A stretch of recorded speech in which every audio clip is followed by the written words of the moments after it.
Please rise. Pledge allegiance to the flag of the United States of America, to the republic for which it stands, one nation, under God, indivisible, with liberty and justice for all. Please be seated. Good evening, everyone. Welcome to the Zoning Board of Adjustment, Old Bridge Township, August 2nd, 2018. Adequate notice of this meeting of the Old Bridge Township Zoning Board of Adjustment has been provided in accordance with the Open Public Meetings Act at least 48 hours prior to the commencement of this meeting by prominently posting in the municipal complex an announcement giving the time, the date, the location, and the agenda of this meeting. Also by mailing such announcement to the Home News and Tribune. Finally, by filing a copy of such announcement with the municipal clerk. Ms. Silverman, can we have a roll call, please? Here.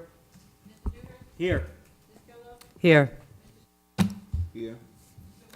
Here. Here. Here. Here.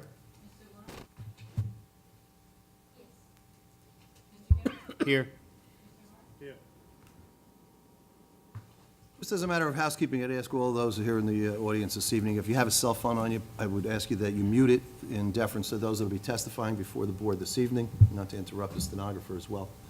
Secondly, for those watching us at home, this meeting is televised on OBT TV, Channel 15, and as such, the rules for the employment, I guess, is that it must go off at 10 p.m.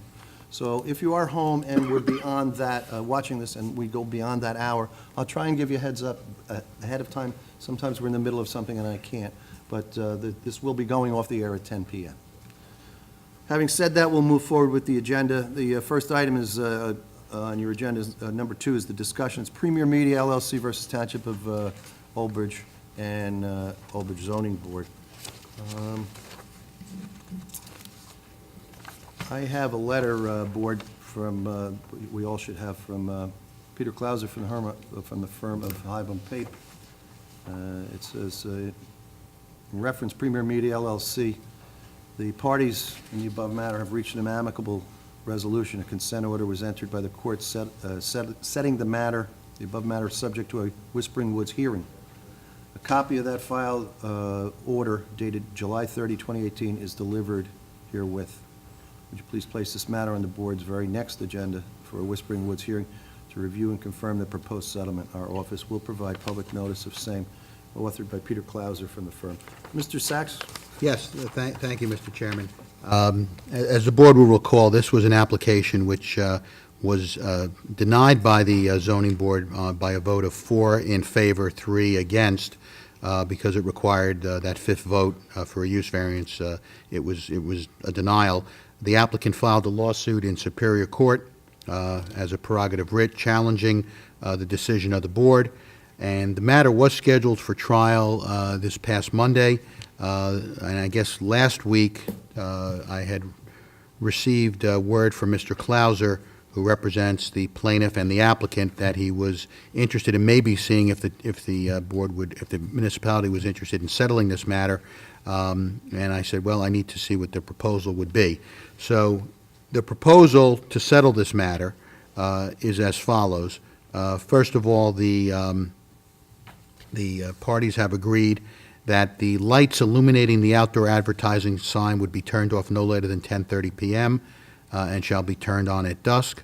Secondly, that the outdoor advertising sign is proposed to contain a static display. This plaintiff agreed not to seek approval to modify that to any LED display.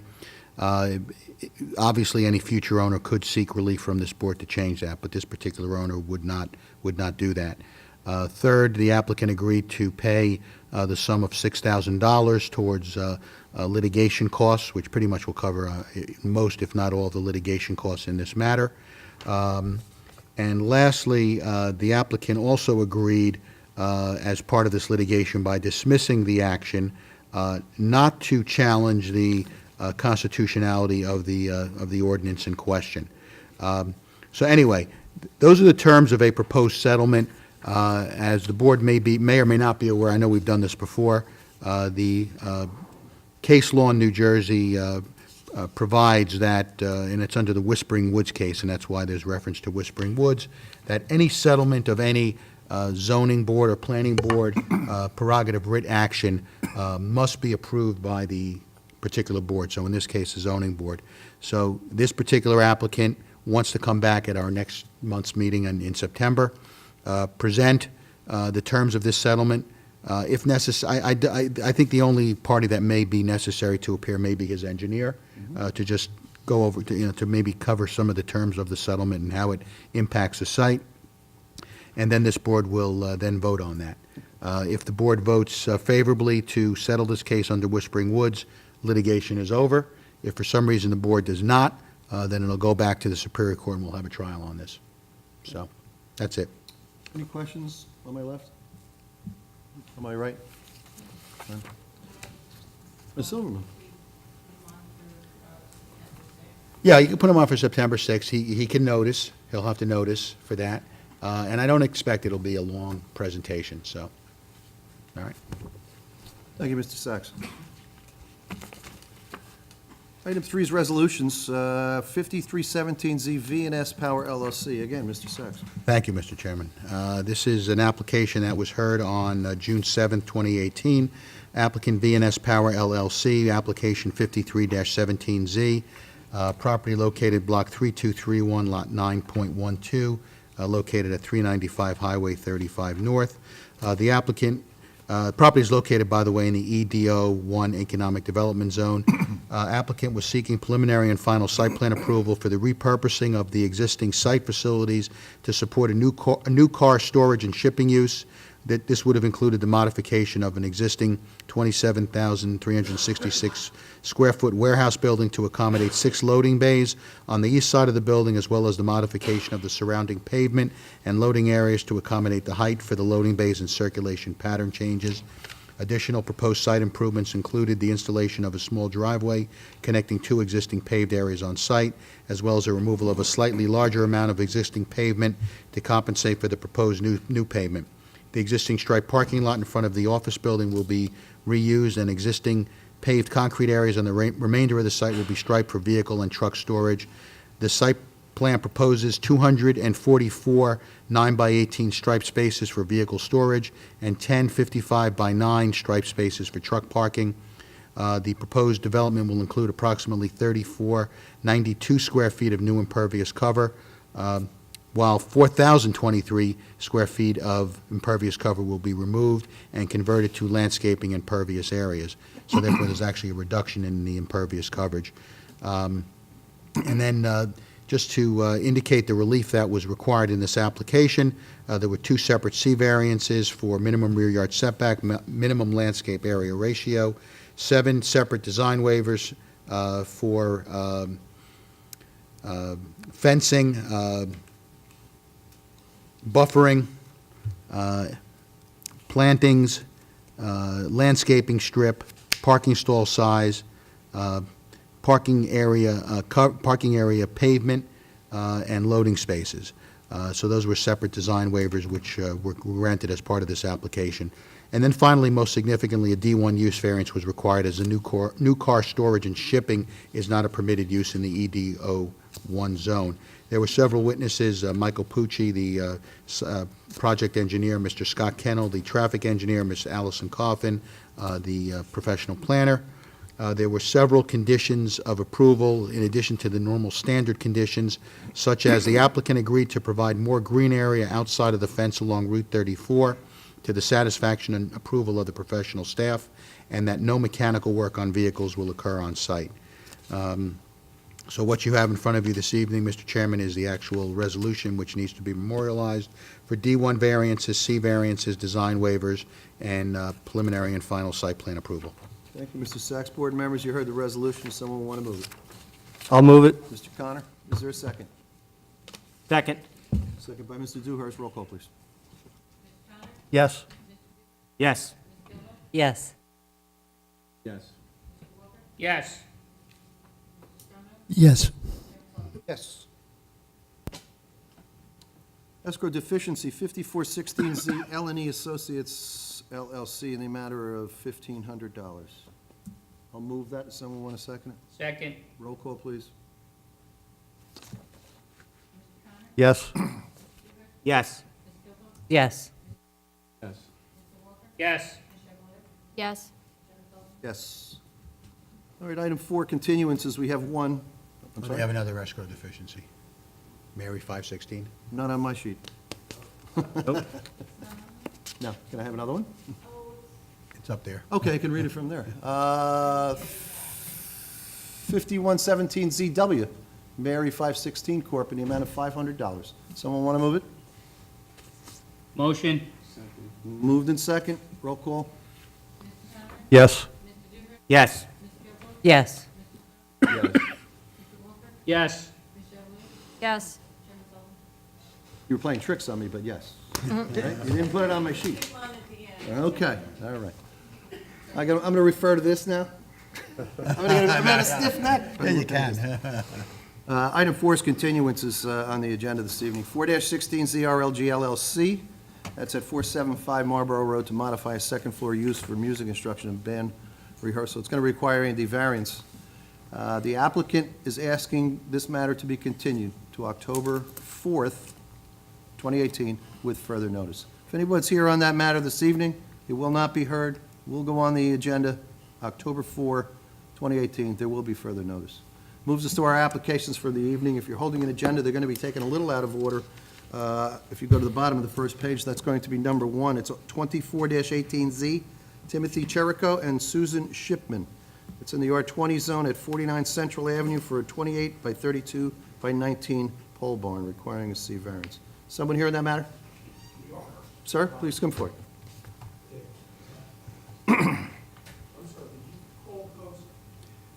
No, we're taking some matters out of order. Yep. Don't worry, you're good. Okay. We know you're here, though. You're here on this application? I'm the architect, he's the Okay. owner.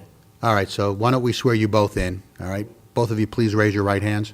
Swear to tell the truth, the whole truth, nothing but the truth, so help you God? I do. All right, please state your names, spelling your last names and address for the record. Jericho, C-H-I-R-I-C-O, Address? 49 Central Ave, Oak Ridge. Thank you, Mr. Jericho.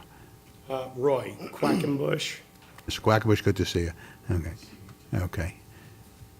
Okay, 346 Pleasant Valley Road. that's all right, okay. Have a seat. Have a seat, gentlemen. Yep. All right, we have an application that we've received from you. We understand that it's for a C variance, and it has to do with the pole barn. You're not being represented by any counsel, but we try to make it, when it's a homeowner, a little bit more informal. While this is a formal proceeding, we try to make it a little bit more comfortable for the local resident to try to explain to us what you want to do, why you want to do that, how you're going to accomplish that. If you have any exhibits and you have an architect with you, he'll probably help you along here. They're going to be given to Ms. Silverman. The board might review them. We may have some questions. We're going to go to the professionals. We'll see why you need a variance and why you're here. Then if you want, we'll take a vote, okay? So if Mr. Quackenbush, I guess, is going to lead this, go ahead, sir. Yeah, Tim and Sue want to put up a pole barn. Structure is oversized. And you have to break setback requirements because you have to stay 25 feet from the top of bank. Tim will tell you what he wants to put in the garage. It's not going to be a commercial use. Him and I live by whoever dies with the most toys Okay. is still dead. And he just wants to put a place to store his stuff. Would he like to go on the record and tell us what he wants to do? Yes. Yeah, I just, Mr. Cherico, go ahead. I got a couple cars, one of course is in storage with all my tools. And I would like to, one day, put a four-post lift to put one car on top of the other and still have room to work on the other side. Yeah, I like working on cars, that's what I like to do. Not commercially on the property? No, however. not Okay. commercial. Your own it's all personal? me, my personal stuff. Okay. No, I wouldn't want the headaches of somebody else's. Anything else you want to tell us at this time? You have any exhibits you want us to see? Just the, the drawings I submitted. Okay. Mr. Gill? Chairman, good evening, Good evening. members of the board. As Mr. Quackenbush and Mr. Cherico, the applicant, identified, the subject matter is to build a pole barn. Mr. Cherico came into my office and explained that, he had this desire for a pole barn for his own personal use, and he explained that the size is what it is because it's what his needs are. So, putting the size aside for a moment, the reason for the side yard variance and its location, as you guys can see on the survey, there's an existing ditch, which Mr. Cherico can confirm is relatively dry. It almost looks like a little swale in the backyard, but it is a categorized waterway that can contain water, and therefore it's maintained by DEP. There is a 25-foot top-of-bank setback, so without creating a variance condition, he'd have to go to the DEP and try to get approval to put this somehow over top of it, and that apparently is not practical. It may be not cost effective, but it definitely presents problems because he has a large portion of the back of the property he could potentially put it in, but then he still has to traverse this ditch to get to it. So, kind of playing with puzzle pieces, as it were, we tried to figure out the best possible solution, and this is what we came up with, and this is why the applicant is before you this evening. Okay. So he really has not much choice on if he wants to do this. Yeah, I don't know that DEP would even give him an approval if he wanted to put it over top or try to put it behind it. And you said you wanted to speak about the size as well? Well, just with the size, I know that the board has a tendency of reviewing these applications and understanding the larger lots that we have in general, and the lifestyle that our residents tend to lead. The size usually isn't an issue. I didn't have a C2 criteria that I could tie it to, so I was going to leave that to Mr. Cherico to explain. Okay. Do you, in your professional opinion, think that it would work there? And I think, given the constraints of the site, I didn't hear from any of the neighbors when the application was filed. I don't see where else he could put it, but I do think it works there. It's not oversized for, I think, the lot. It's just closer to the property line because he can't put it. If he were to put it in the middle of the lot because he didn't have the ditch, we probably wouldn't be here except for the size. I have a question. Mr. Cherico, your old survey shows an existing garage. You're getting rid of that garage? Yes. Or it's gone? All right, so you don't have a garage right now? No, I have no garage. Okay, thank you. and this use is just strictly for your own, what are you going to put in there, electric and? Probably in due time, but right now I just wanted to store my stuff, get it out of storage, because I'm paying a lot there a month, and in my garage, and I don't have to pay nothing. Okay, would you agree that you'd put no plumbing in there if we? No plumbing. Wouldn't rent out any space No, for of there, course for other not. people to use? Yourself and yourself only, so there's nobody else, if Fine. they can't come in there and work as well? Oh, okay. Be careful, there's a woman sitting right next to you. And I think she's within arm's reach. Yeah, I know. That's why I'm leaving this way. You're treading on thin ice, sir. We'll strike that comment from the I'm record. glad I'm on this side. I'm going to look to my left. Does anybody on my left on the board have any questions for Mr. Cherico or the professional, Mr. Quackenbos? None? On my right? Mr. Sachs, you have anything? I'm good. I'm going to go to the public and see if there's any opposition to this or if any commentary about it, and then we'll come back to you, okay? This is matter 2418Z, located at 49 Central Avenue for a pole barn. Anyone here in the courtroom this evening who wants to be heard on this matter, please come forward or raise your hand. Ma'am, please come forward.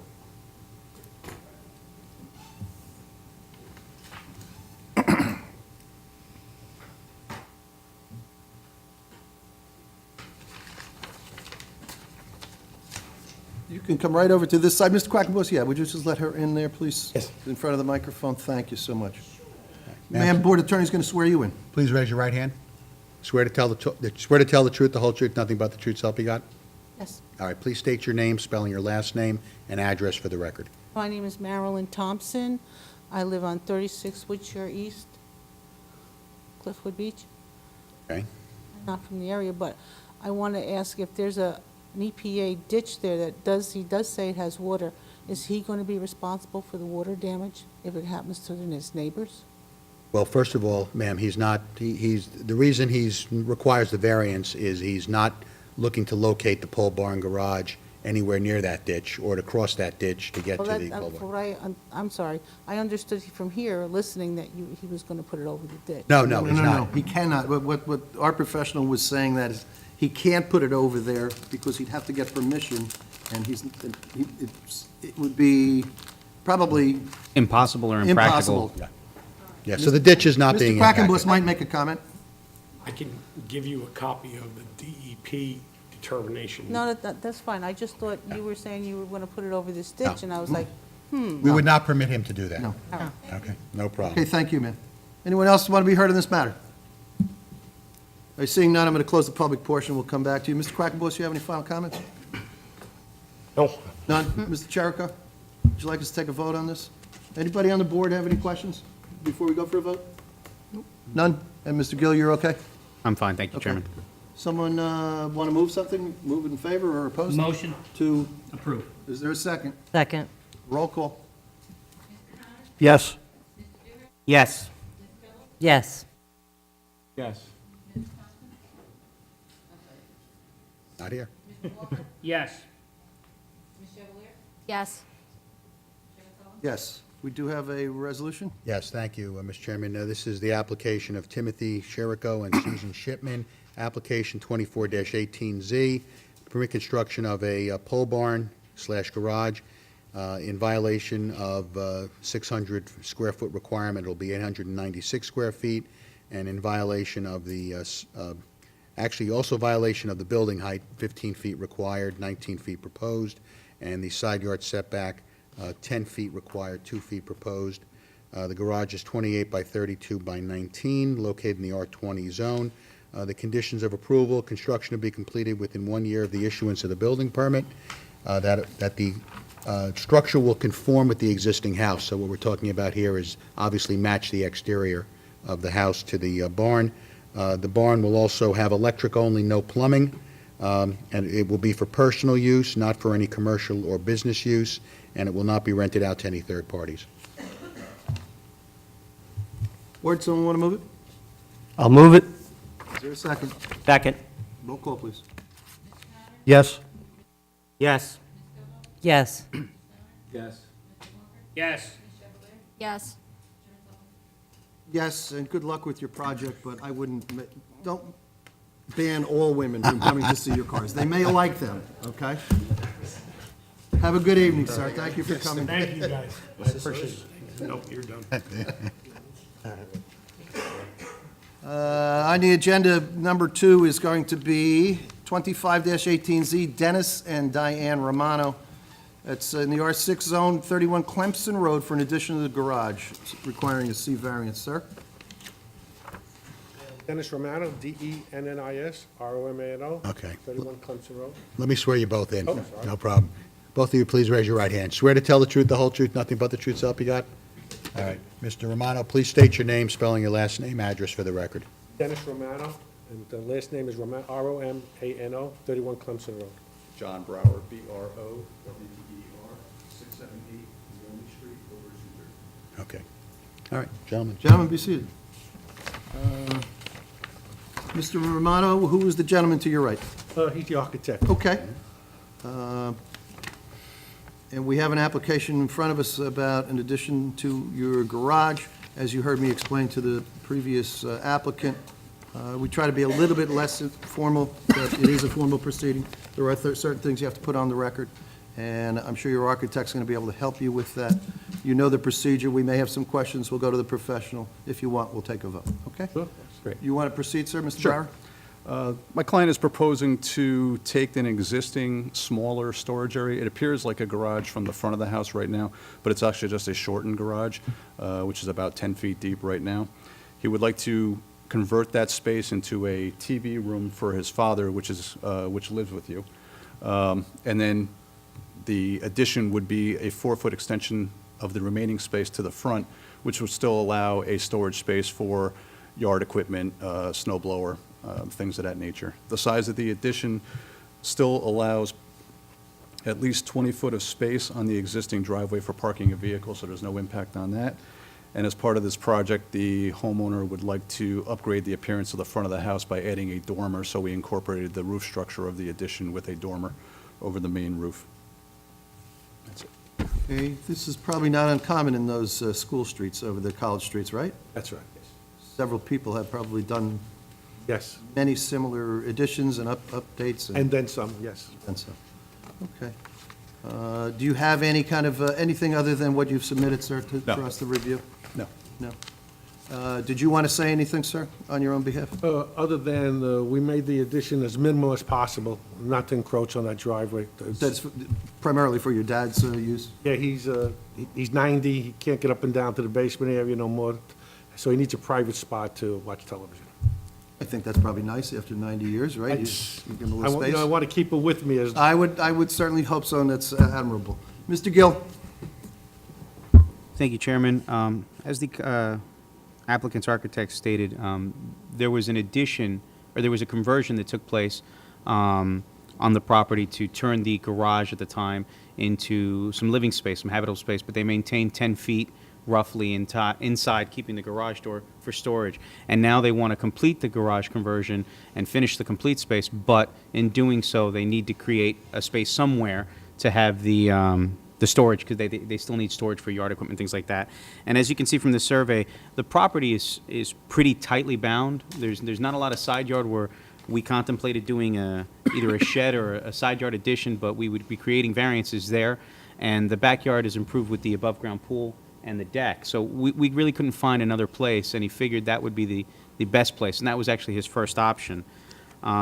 As the architect says, the driveway is not being impacted, really, because they still maintain the 20-foot required for parking, and it is a double-wide driveway, so they will be able to maintain two-car parking, and they're not really taking away parking since it was already removed as part of the previous conversion. So there's really not a lot of impact, it's just the front yard. Okay. Board members on my left, questions of Mr. Gill? Anyone? On my right? Mr. Sachs? No. Okay, do you have anything else you're going to present to us? I'm going to go to the public, okay? This is matter 25-18Z, located at 31 Clemson Road, for an addition to the garage front. Is there anyone here in the courtroom this evening who wants to be heard on this matter? Please raise your hand or come forward. Are you raising your hand? No. You're just putting your glasses on your head, okay. No, what? So you can't do that when I'm saying this. Otherwise, I'm going to call you up here. It's not an auction. No one has come forward. You got the high bid, right? There you go. We'll close the public portion. Do you have any final comments you want to make? No. Board members, any problems on my left, on my right? Okay. And Mr. Gill, you're okay? I'm okay, Chairman, thank you. Someone want to make a motion? I'll make a motion in favor. Is that for approval? For approval. And second for approval? Second for approval. Roll call, please. Yes. Yes. Yes. Yes. Yes. Yes. Mr. Sachs? Yes, thank you, Mr. Chairman. This is application 25-18Z, Dennis and Diana Romano, property located Block 5000.29, Lot 17, also known as 31 Clemson Road. Properties in the R6 zone. It is an application to permit the construction of a 4-foot addition to the garage in violation of front and side yard setbacks. The front proposes 20.8 feet, where 25 feet is required. Side yard proposing, both side yards combined 25 feet, proposing 12.9 and 6.1. And the conditions of approval: construction to be completed within 1 year of the issuance of the building permit. The addition will conform with the existing house, and that this addition will be for personal use only, not for any commercial or business purposes. And that's it, Mr. Chairman. Board members, someone want to move it? I'll move it. Second. Moved in second by Mr. Stoner. Roll call. Yes. Yes. Yes. yes. Yes.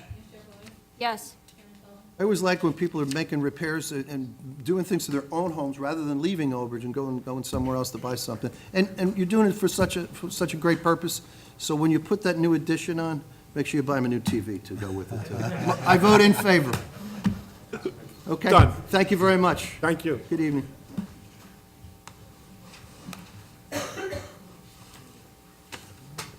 Next up is 26-18Z. That's Barbara Balo. Is that, I hope I'm saying that right, 790 Greenwood Avenue for addition to a single-family home. This is in the R5 zone. Please come forward. Board Attorney will swear you both in, I guess if you're both going to testify. Please raise your right hand. Swear to tell the truth, the whole truth, nothing but the truth, so help you God? All right, please state your names, spelling your last names, address for the record.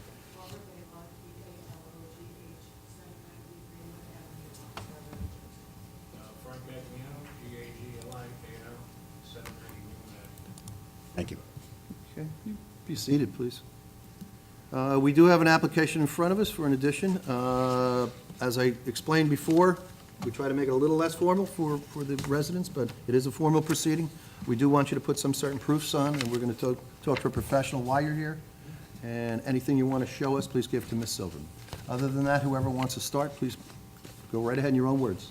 Okay, we're looking to put a couple additions on the house, so one in the back, 10-foot back, one to the side of the house, to the existing side, 5 foot over, and bumping out that side to the front of the house for another bedroom. So we'll be adding to the bedroom to the back, bedroom to the front, and an additional bathroom in the house right now. There's no driveway on the property. I know the original survey showed a driveway. There is no driveway there, you can see on the picture. We're not looking to go any bigger than that, change anything else at that point. It's just a couple, we had additional bedrooms, larger, 2 other bedrooms, and add an additional bath in the house. You're doing them strictly for your own purposes, right? Yes. Not for rental. Anything else you want to tell me? Ma'am, you want to say anything? No? He did okay? Yeah, he did All right. fine. Mr. Gill. Thank you, Chairman. I'll go through the technical requirements very briefly. Referring back to my denial letter, the applicant is proposing, as he said, several additions. There are 3 additions, if you want to break it down that way. One in the rear, which is approximately 37 feet, which is the length of the house plus an additional 5 feet, and then it goes out 10 feet. That's where he's going to accommodate this bedroom. And then there's an addition on the side which just squares off the house. As you can see in the photographs above, it kind of has a little bit of a shape to it, an L shape to it. He wants to square that off, and conversely, you can't really see it in these photographs, but to the right side of the front door, the entry vestibule is just a small little, I think it's a 5x7 area, which leaves that corner of the house, which squaring it off apparently makes it easier for some of the architectural difficulties in the home. As we're aware, this is the harbor, and tight lots and uniquely shaped properties are kind of the norm.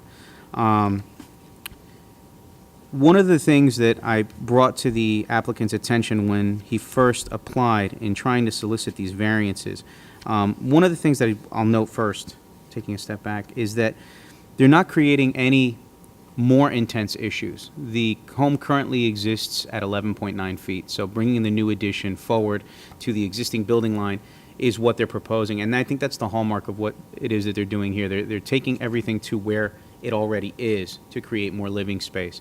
My concern was, is there an alternative that we can come up with that might mitigate some of these conditions?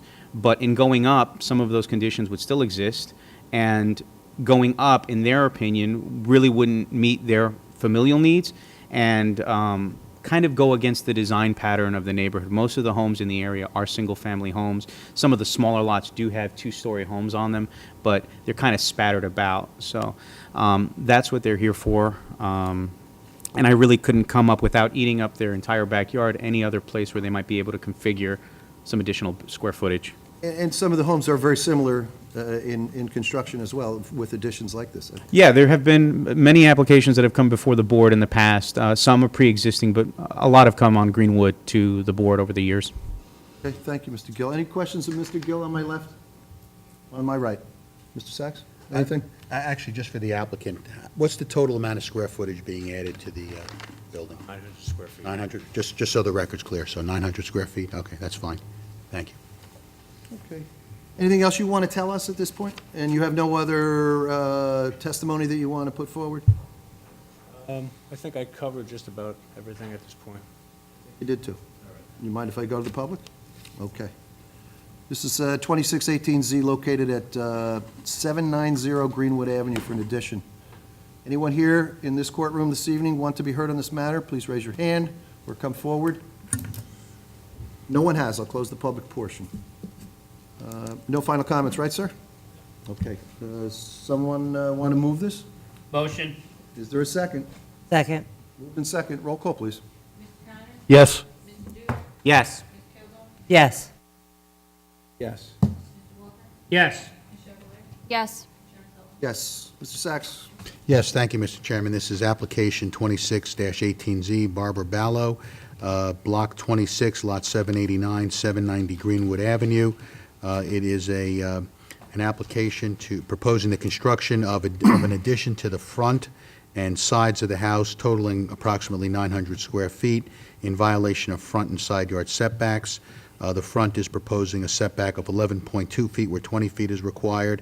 The side yard is proposing 2.8 feet where 9 is required on one side, and both side yards combined, minimum is 15 feet, and it will be 12.3 feet. Property located in the R5 zone. The only conditions of approval: construction to be completed within 1 year of the issuance of the building permit, that the addition will conform with the existing house, so obviously it has to match, and that this will not be for any commercial or business use, but for personal use only. Okay with that, sir? Okay, we're going to take a vote. Someone want to move it? I'll move it. Second. Roll call on the resolution. Yes. Yes. Yes. Yes. Yes. Yes. And you heard me say before, it's great when people reinvest in their own homes. It gives you better value. It makes the community stronger. My vote is yes. Thank you, sir. Ma'am?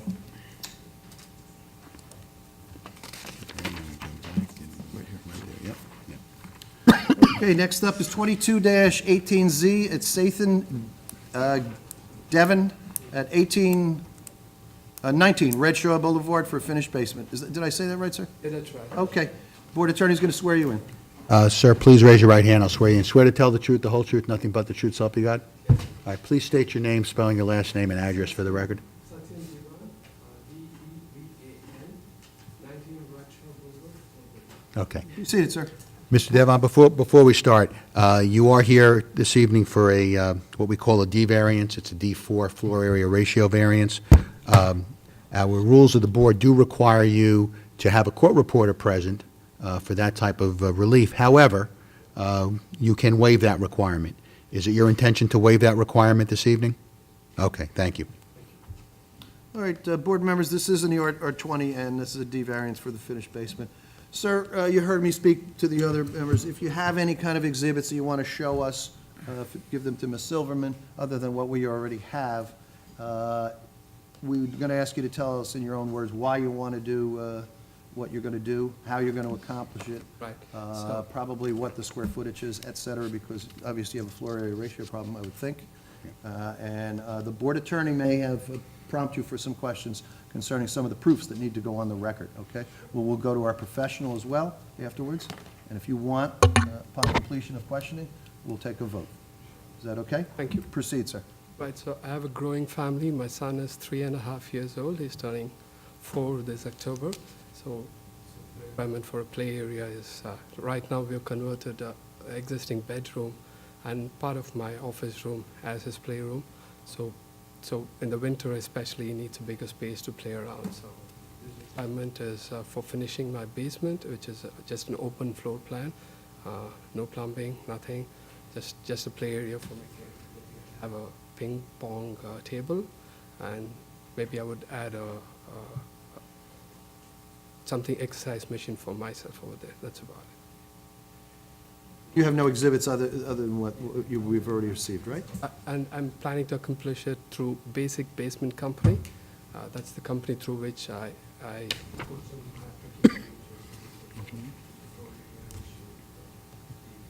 And so, do you know if other people in your particular neighborhood have done the same things? no, not that I'm aware of. Not that It's a you're relatively new property. It's about 3 years old. Okay. And most of them had completed it during construction. Yeah. Okay. We're going to go to our professional. Ms. Savant? Yes, so the existing home has a floor area of 2,953 square feet, and that translates into a 0.15 floor area ratio. The R20 zone allows 0.17. So I think the basement is roughly 1,000 square feet and change. So with the basement and the way the ordinance is crafted, the total area for the house with the basement would be 4,125. So he exceeds the floor area ratio by 0.3. So with the basement, it turns out to be 0.2. But other than that, I really don't have any questions because there is no change to the exterior. There's no addition. All I wanted him to testify was related to the use of the basement, but otherwise I don't have any question. Okay, thank you. Mr. Saxon? Yeah, Mr. Devon, just a question or two. You're not proposing any bathroom in this basement? Nothing. Okay.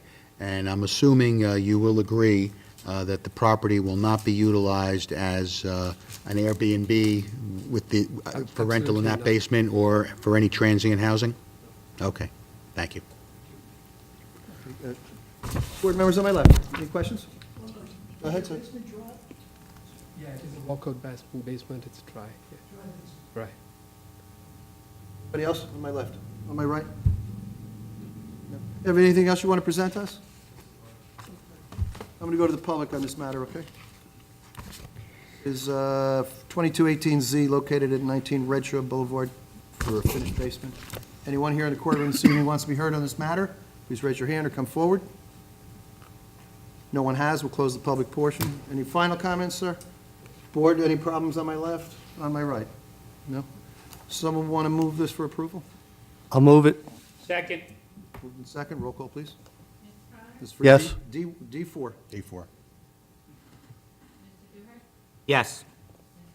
Yes. Yes. Yes. Yes. Yes. You know, with that big basement, your son's going to need a partner to play with, so you're still working on that, okay? Because when you're working on the house.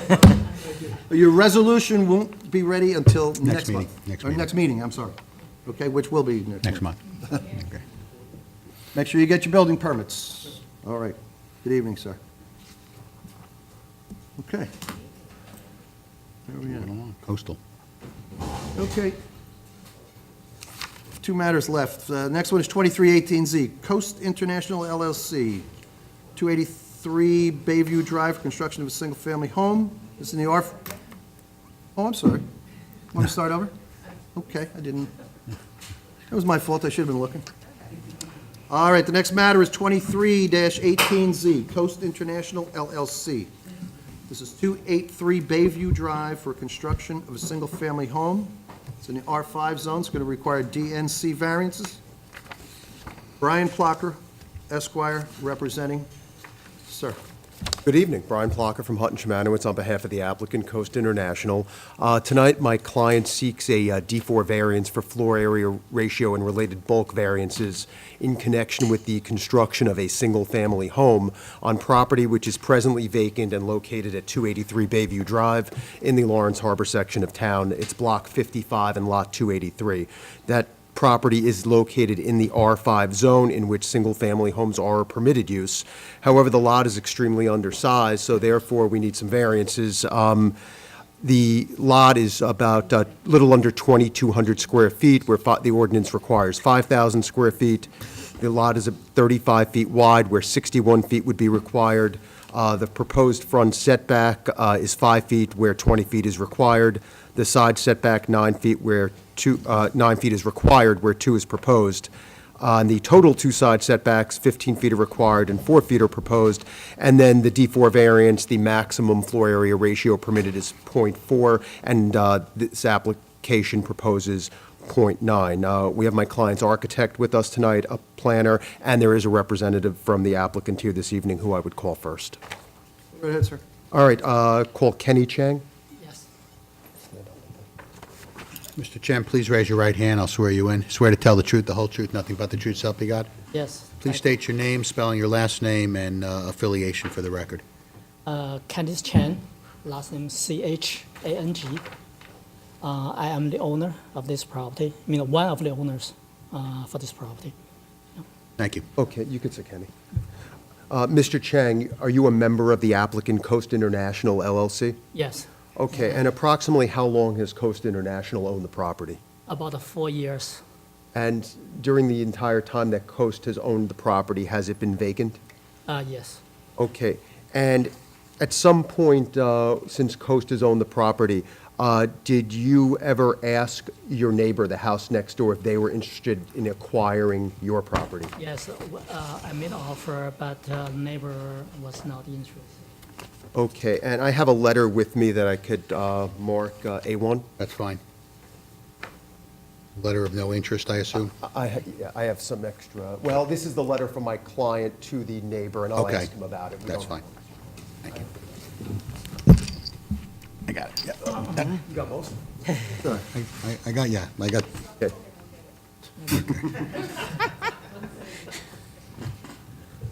okay, thank you. Okay. The lawyers found it very hard not to speak, but we survived. Mr. Chang, what we've marked as A1 is a letter addressed to the neighbor at 282 Bayview Drive. Do you see that? Yes. Who prepared this letter? Okay, and this letter was actually sent to the residents at 282 Bayview Drive? Yes. Okay, and there's a certified mail receipt on the second page of A1? Yes. Okay, and it looks there that there's a postmark date of March 26, 2018? Yeah, that's correct. Okay, and you in fact mailed this letter to 282 Bayview Drive, correct? Yes. Okay, and did you ever get a response, either in writing or from the neighbor in person? Neighbor replied saying she got a letter. Okay, and did she ever express an interest in acquiring your property? No, she was not interested. Okay, and in fact, do you know how long, this letter was sent in March of 2018, according to your testimony in the mail receipt. Approximately how long did that neighbor reside at the property for at that time? That neighbor at that time brought the home less than 6 months ago. Okay, so today, that neighbor has only been there about 1 year? About, yeah. Okay, thank you. I have no further questions for Mr. Chang at this time, but he will stay and he'll be available to answer any questions later on. Ms. Swan, do you have any questions of the applicant? No, Not at this time. not at this time. Any board member have any questions of the applicant? Go ahead, sir. Okay, thank you very much, Kenny. All right, the applicant calls Frederick Cook. He's our architect. Cook, please raise your right hand.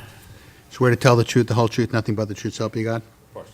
Please state your name, spelling your last name, professional affiliation for the record. Frederick Cook, C-O-O-K-E. I'm a licensed architect in the state of New Jersey. I have a degree in architecture from Yale University. I've taught at both design at both NJIT and in the Rutgers Planning School. You ever testified before this board before, I sir? have not testified before this board, but I've testified before numerous other boards. We'll accept his credentials. Okay, thank you. Miss, do you want to get set up, or? Oh, we're right here. Okay, oh. Yeah. There's a microphone over there.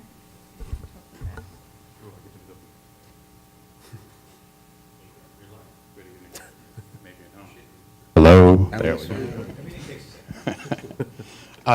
Is there a better place for me to put the easel for you guys? No, that's fine. Okay.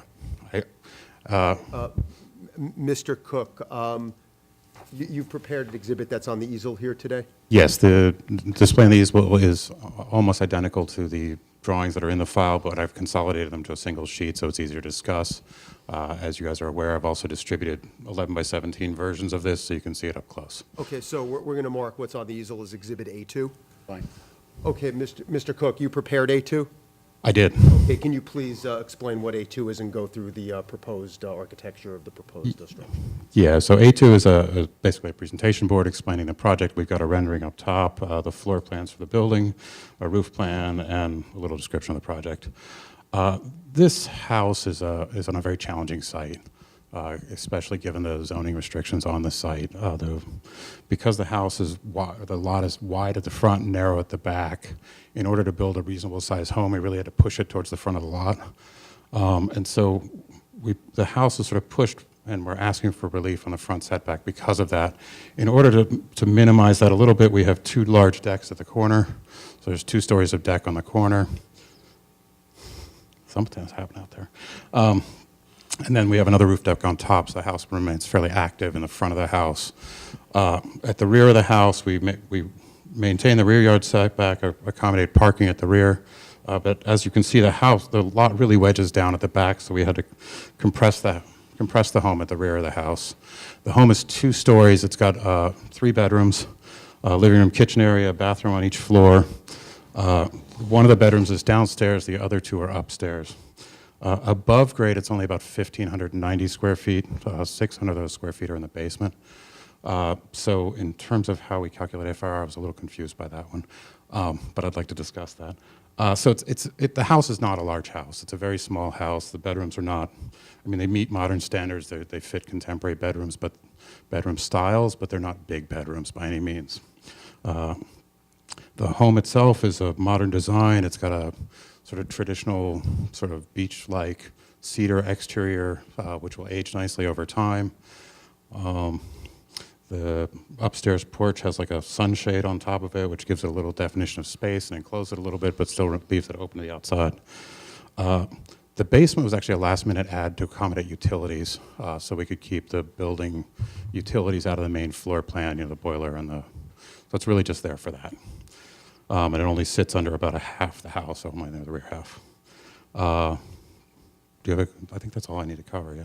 Okay, thank you, Mr. Cook. I was also supposed to say, when we submit drawings, the buildings will meet all current codes. Okay, so that was my question to you. As far as building codes go, it's a code-compliant building? Absolutely, yeah. Okay. Does the board have any questions for Mr. Cook? Go to the professional. Great. So I noticed that the other homes on the street have a very different architectural style compared to this house. So those are more traditional, whereas this one is modern. And when your planner testifies, I'll talk about the size of the house. But could you just testify as to why this house, or what made you choose the house to be modern versus the traditional look on the street? That was actually the desire of my client. And he asked us to design him a modern home. We felt that by using a more traditional exterior material, it tempered the modern home. It's not a big concrete box. The finished material is fairly soft, and I think is more consistent with the neighborhood, even though the form of the building is a little modern. Because in my opinion, the architecture is completely, it's not consistent with the streetscape. It will stand out, correct? As it is, the house has lesser front yard setback. And then it sits on the corner, the way even the view of the house right now, it looks like huge. And probably with the roof deck and I believe there is another deck area, correct? There are 2 deck areas. There's a deck on the corner here, a deck on the roof, and a small front porch for reception. So there's one on the roof too, correct? Yes, correct. And I mean, that was one point, and the other is the green roof that is being proposed. I just want to say that I haven't reviewed the green roof standards, so when you submit your plans, if you're approved, the building department will be reviewing the green roof details. Of course, yeah. That's it. And the property is across from the water, correct? The property is across from the water, and the roof deck was really to take advantage of the views of the water and give a place for gathering for the family on the roof with a broad expanse in front of them. I think in fairness to the applicant, I will say that this street fronts up on Raritan Bay. And a lot of the some of the homes that have turned have taken a more modern style when people have either bought them or rehabbed them, probably to make great usage of that frontage on the water. So I know exactly what you're saying, but I think if you went through some of that neighborhood, you'd find a few. Okay. I could add that also on the water view facade, we actually have a lot more glass than we do anywhere else in the building, also to take advantage of the views from the interior space, and that also contributes to that more modern feeling.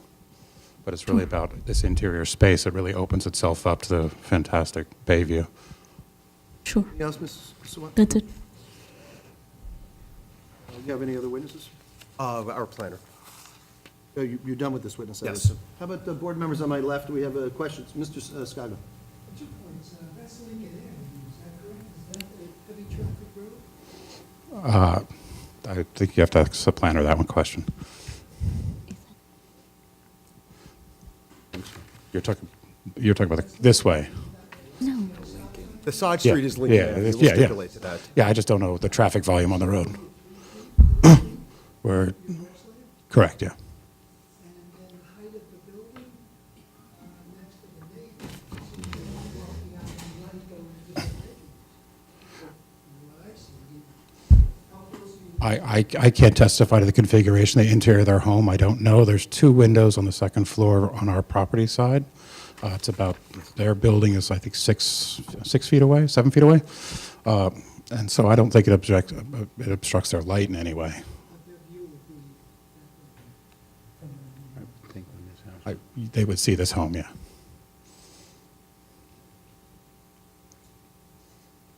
Just one follow-up. I believe that the maximum height permitted is 35 feet. Is that correct? Yeah, we are within the height limits, absolutely, yeah. Which I think actually theoretically is 3 And stories. the proposed height is, looks like 25, 10? Correct, yeah.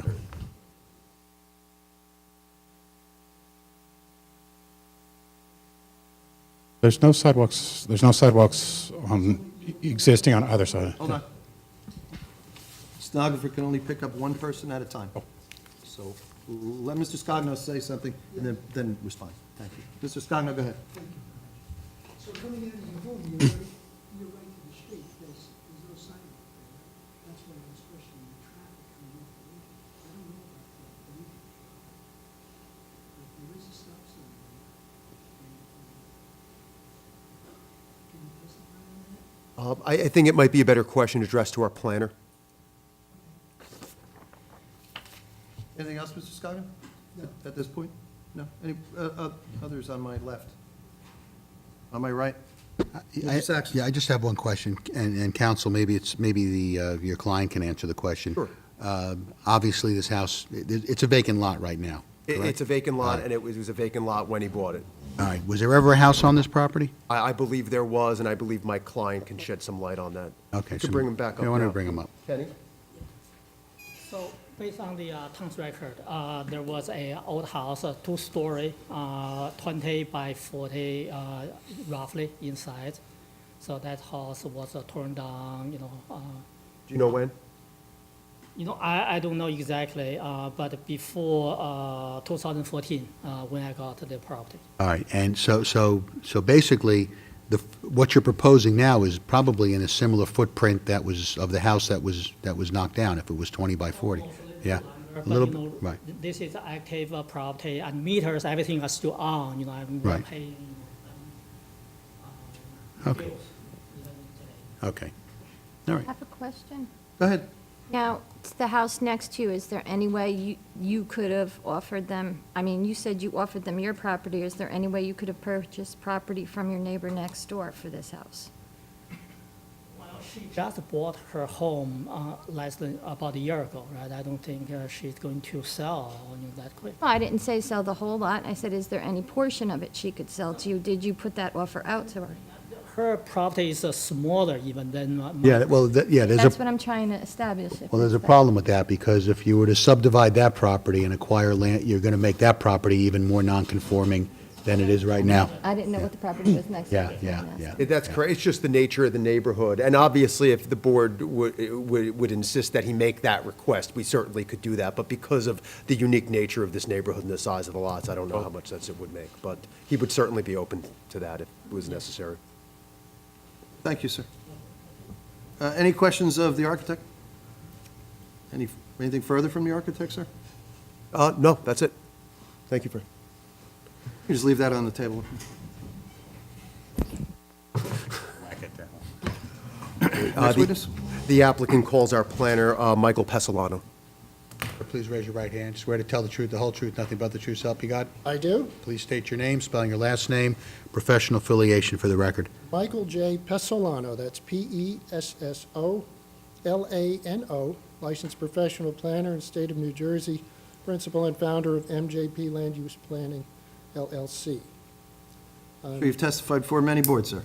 Hundreds of appearances throughout. Including this one, I think, maybe. I have not been Oh, before I this thought you- one, okay, but your others name was nearby, familiar. such as South Amboy, Thank you. We will accept his credentials. Okay, thank you. Mr. Pesolano, you had a chance to visit the subject property?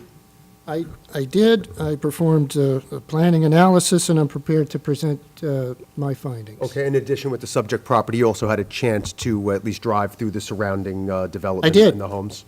Okay. I studied it from afar first, and then saw it close up. So, All right, thank you. Why don't you address the bulk variances that the applicant is seeking here tonight first? Sure. This application necessarily generates some bulk relief because of the, as our architect pointed out, Mr. Cook, the lot is not only unusually narrow, but also of an irregular shape where it's wide at one point and tapers to a narrow point at another, on the other end. That makes for one situation. It being a corner lot, as you know, front yards are required on each street for a corner lot, farther constraining an already constrained building envelope. So pretty much any home proposed on this is going to trample on some aspect of the bulk regulations on this lot, not on purpose, but just because of the limited land available. On Mr. Cook's drawing, you probably, as you looked at the plans, saw where those setback lines fall, and they slice right through portions of the proposed dwelling. The lot is undersized, 5,000 square feet is required, 2,187 square feet is proposed. The lot width is required to be 61 feet, 35 feet is proposed. Those are existing conditions. My client had nothing to do with that. It kind of inherited it in purchasing the lot. But nonetheless, the overall land use plan for the township calls for residential use in this neighborhood, including this lot. And as it was stated before, and I did verify this independently before coming here, there was a dwelling on this property. I believe it was removed somewhere between 2006 and 2008 by my study of the historic aerial imagery for this particular parcel. So with that, the master plan vision is to have this area occupied with residential use. And that matters in terms of what I considered in terms of analyzing the bulk relief that's requested. There are two front setback variances required, one for Bayview, one for Lincoln. And there are two side yard variances required, one for the side yard proper and the other for the combined side yards. A total of 4 feet is, I'm sorry, total of 2 feet is proposed for the, hold on, bear with me. Take it down.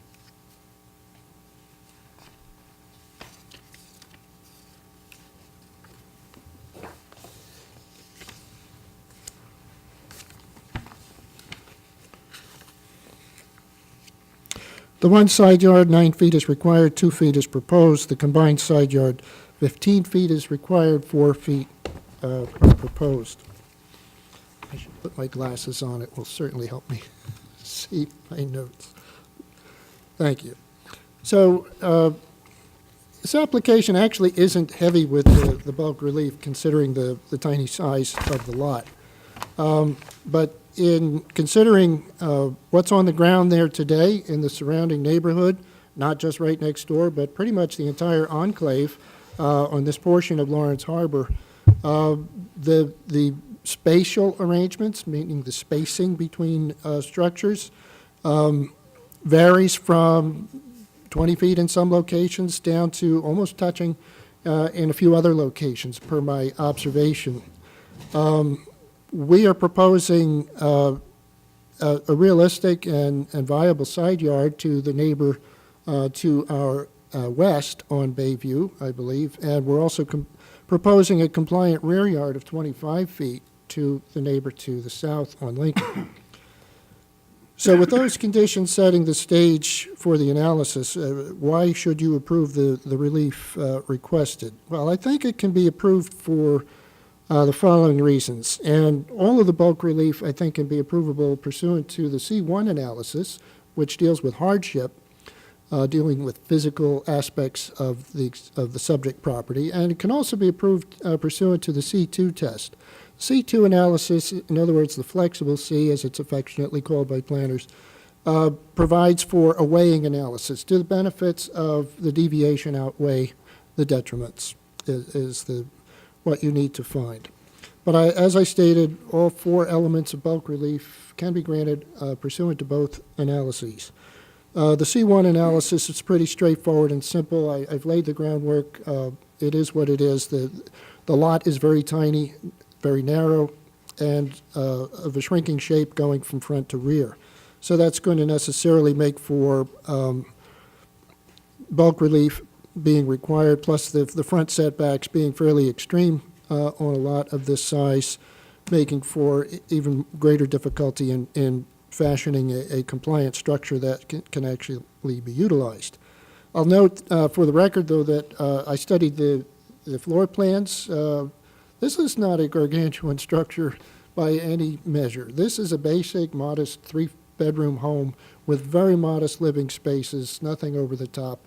One of my other professional hats is professional realtor. I see a lot of homes, and I show homes all the time, and I can tell you that these are not over the top in terms of size in any way, shape, or form. They're pretty close to the minimum that modern buyers today want to even consider for new construction. So with that also, let me go forward further. In the C2 realm, what are the benefits? Well, this is a specific piece of property, I find, because of its peculiar shape and configuration. It does advance the purposes of zoning in the following ways. I believe that Purpose A is advanced by providing new modern housing in a residential area that's, for the foreseeable future, expected to be a nice residential area. Refreshing of the housing stock from lot to lot to lot to lot is necessary for that to remain a vibrant, vital area. So this is a small contribution, admittedly, but still moves the needle in the direction of a public benefit by providing new construction on this property. Secondly, it's efficient use of land. Purpose M of the municipal land use law promotes that goal. And by reusing a previously used residential lot for a permitted use, it doesn't get any better than that for me as far as reusing land instead of requiring disturbing a woodland for another dwelling to be accommodated. The benefits of the application as a whole, including the purposes of the municipal land use law being advanced, are folded into the weighing analysis in the C2 evaluation, such that those benefits I just mentioned add to the plus side. We have a design that tries to provide a realistic living space on a challenging lot. As Mr. Cook pointed out, the exterior finishes, albeit in a different style than one might see in the surrounding areas, still uses materials. Cedar is a naturally weathering material. It's utilized, I worked as a planner in the town of Harwich on Cape Cod, another coastal community. And weathered material is all you see there, the weathered cedar, not only on the shingles, but on the siding as well, even on the deck materials. So that aging, if you will, of that finish will make it look like it's been there for quite a while in very short order, in my experience.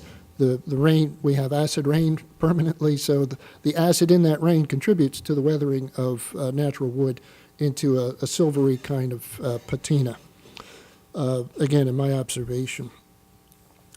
So for all four elements of relief required, all four bulk deficiencies, I believe the benefits of this application, because of the treatment of the structure, the finishes, the care given to trying to contain it in the center of the lot and giving adequate light and air to the neighbor on the side to the west. That, Mr. Cook pointed out, that dwelling is 67 feet. Our dwelling is going to have a space as well except for a couple of corners, edges of the building that will poke into the required side yard. There is adequate spacing, and that is another purpose of the land use law advanced by providing adequate light and air between structures. On the negative side, you're required to determine, is there a substantial detriment to the surrounding community, the surrounding neighborhood from the proposal you're considering. I find that this is actually such a compatible fit, I don't find a detriment. Yeah, I guess if you loved an unbuilt lot, putting a house on it changes it for you dramatically. But again, this is zoned for, planned for residential occupancy. It was that for decades, apparently, by the prior home that was there. So this is completing the block, if you will. The Kaufman case speaks to a C2 analysis whereby filling a void in the block and providing for compatible spacing between buildings actually makes for more harmony in the neighborhood than a tooth missing, if you will. So this achieves the same result here, and it's totally consistent with the findings of the Kaufman case dealing with C variance relief. So I find no detriment, certainly not one that rises to the level of a substantial detriment to the surrounding area. I reviewed the master plan reexamination report of 2017 for the township and found no conflict with the planning policy for the township in any significant way. Yes, we have a deviation from these certain standards, but I don't find them to be a substantial undermining of the intent and purpose of the master plan or the township zoning ordinance.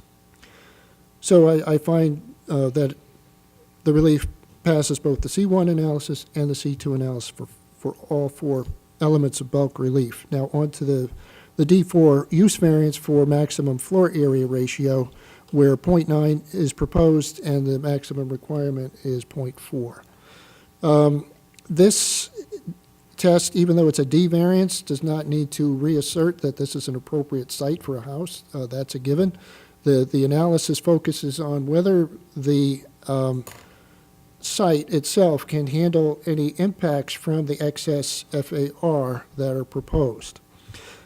With residential single-family detached development, pretty much the impacts deal with parking and spacing, and I find that both of those are adequately dealt with. 2 parking spaces are proposed, 2 off-street parking spaces are proposed, 2 are required by the ordinance, so parking is de facto handled that way. I believe there's adequate spacing, probably generous compared to some of the existing spacing between buildings that I observed in the surrounding neighborhood. We have a 9-foot lower building height than the maximum of 35 allowed. I think that's material in this analysis because it speaks to the idea that we're not trying to cram as much building as we can onto this property. This is a reasonable approach for reusing this water-oriented lot, which is a rare commodity in the world today. So it should be utilized, I think. It's not being proposed to be anything outrageous in my estimation. Also, bear with me one second. This home proposes only 3 bedrooms, as I said before, not massive in any of their dimensions, basic living space. Even the master bedroom is not large by my standards in what I do. The footprint is only 900 square feet on the property, even though the total square footage of all 3 levels, including the basement, totals 1,971 square feet. So naturally, it is going to trip the FAR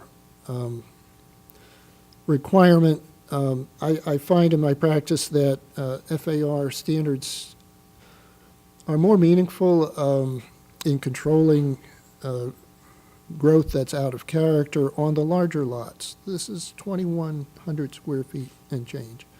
A quarter of an acre and up, that's when I think an FAR control and deviations from it need extra careful scrutiny.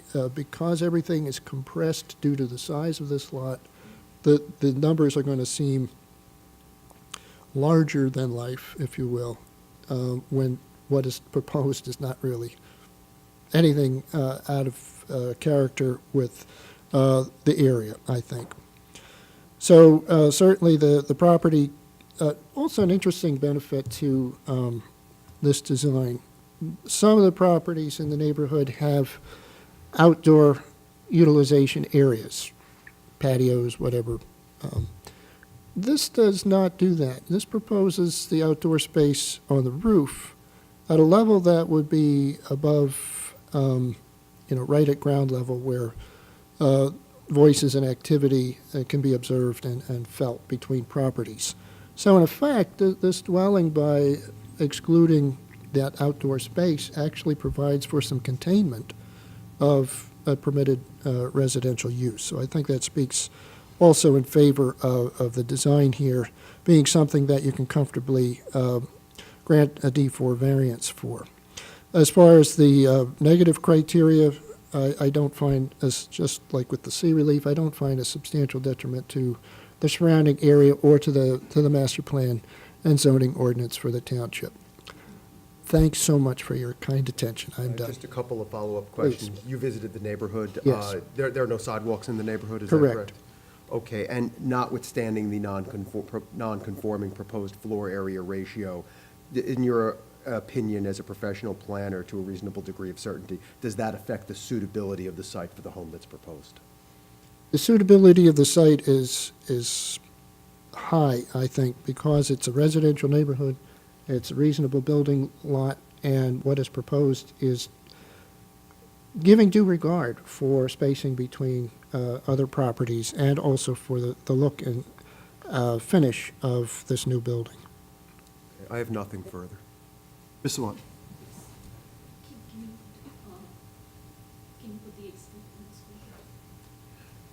If you would, just speak a little louder for the stenographer. Thank you. I want this. All right. Thank you. So when I got this application to review, what surprised me was the FAR. Like typically when an application comes in for an FAR, D4 FAR variance, you would see a slight deviation or a couple of numbers here and there. But when I saw that the applicant is seeking double what is allowed in the zone, I just got curious. And the first question that came to my mind is, me as a designer, if I have to build a conforming house on this lot, what would that be? And based on the 0.4 FAR, which is permitted in the R5 zone, it turns out that you can put only 875 square feet of a house, not even, like close to a one-bedroom house, dwelling. So clearly, an FAR, to have a nice size house, you would require an FAR ratio. But then the 0.9 was quite disturbing. So I started looking at the area, the aerials, and I naturally went to the tax office to get square footage on houses in the neighborhood. And what you have in front of you is the tax map. The properties that are shaded in yellow are those properties that have a higher FAR than 0.4. So you see, that's the whole block, and then you have some houses along Bayview Drive that I have marked up. So along Bayview Drive, there are only two properties that have a higher FAR than 0.4. So one is the property right next to this subject property, and then the other one is to the east of Lincoln Avenue. And then when you, on Lincoln Avenue, there are two more properties which have a higher FAR. But all other properties have a much lower, or 0.3, around 0.3 is the FAR. But at the same time, you can see that there are some properties that are the same size as this subject property. So between Lincoln Avenue and Garfield Avenue itself, along Bayview Drive, there are at least two more properties. And in fact, even the corner property, it's not significantly larger than this subject property. but all of them have an FAR of 0.3, 0.34, that's it. The highest FAR I found in this area was 0.568. So, one, I'm curious, do houses in this neighborhood have a basement?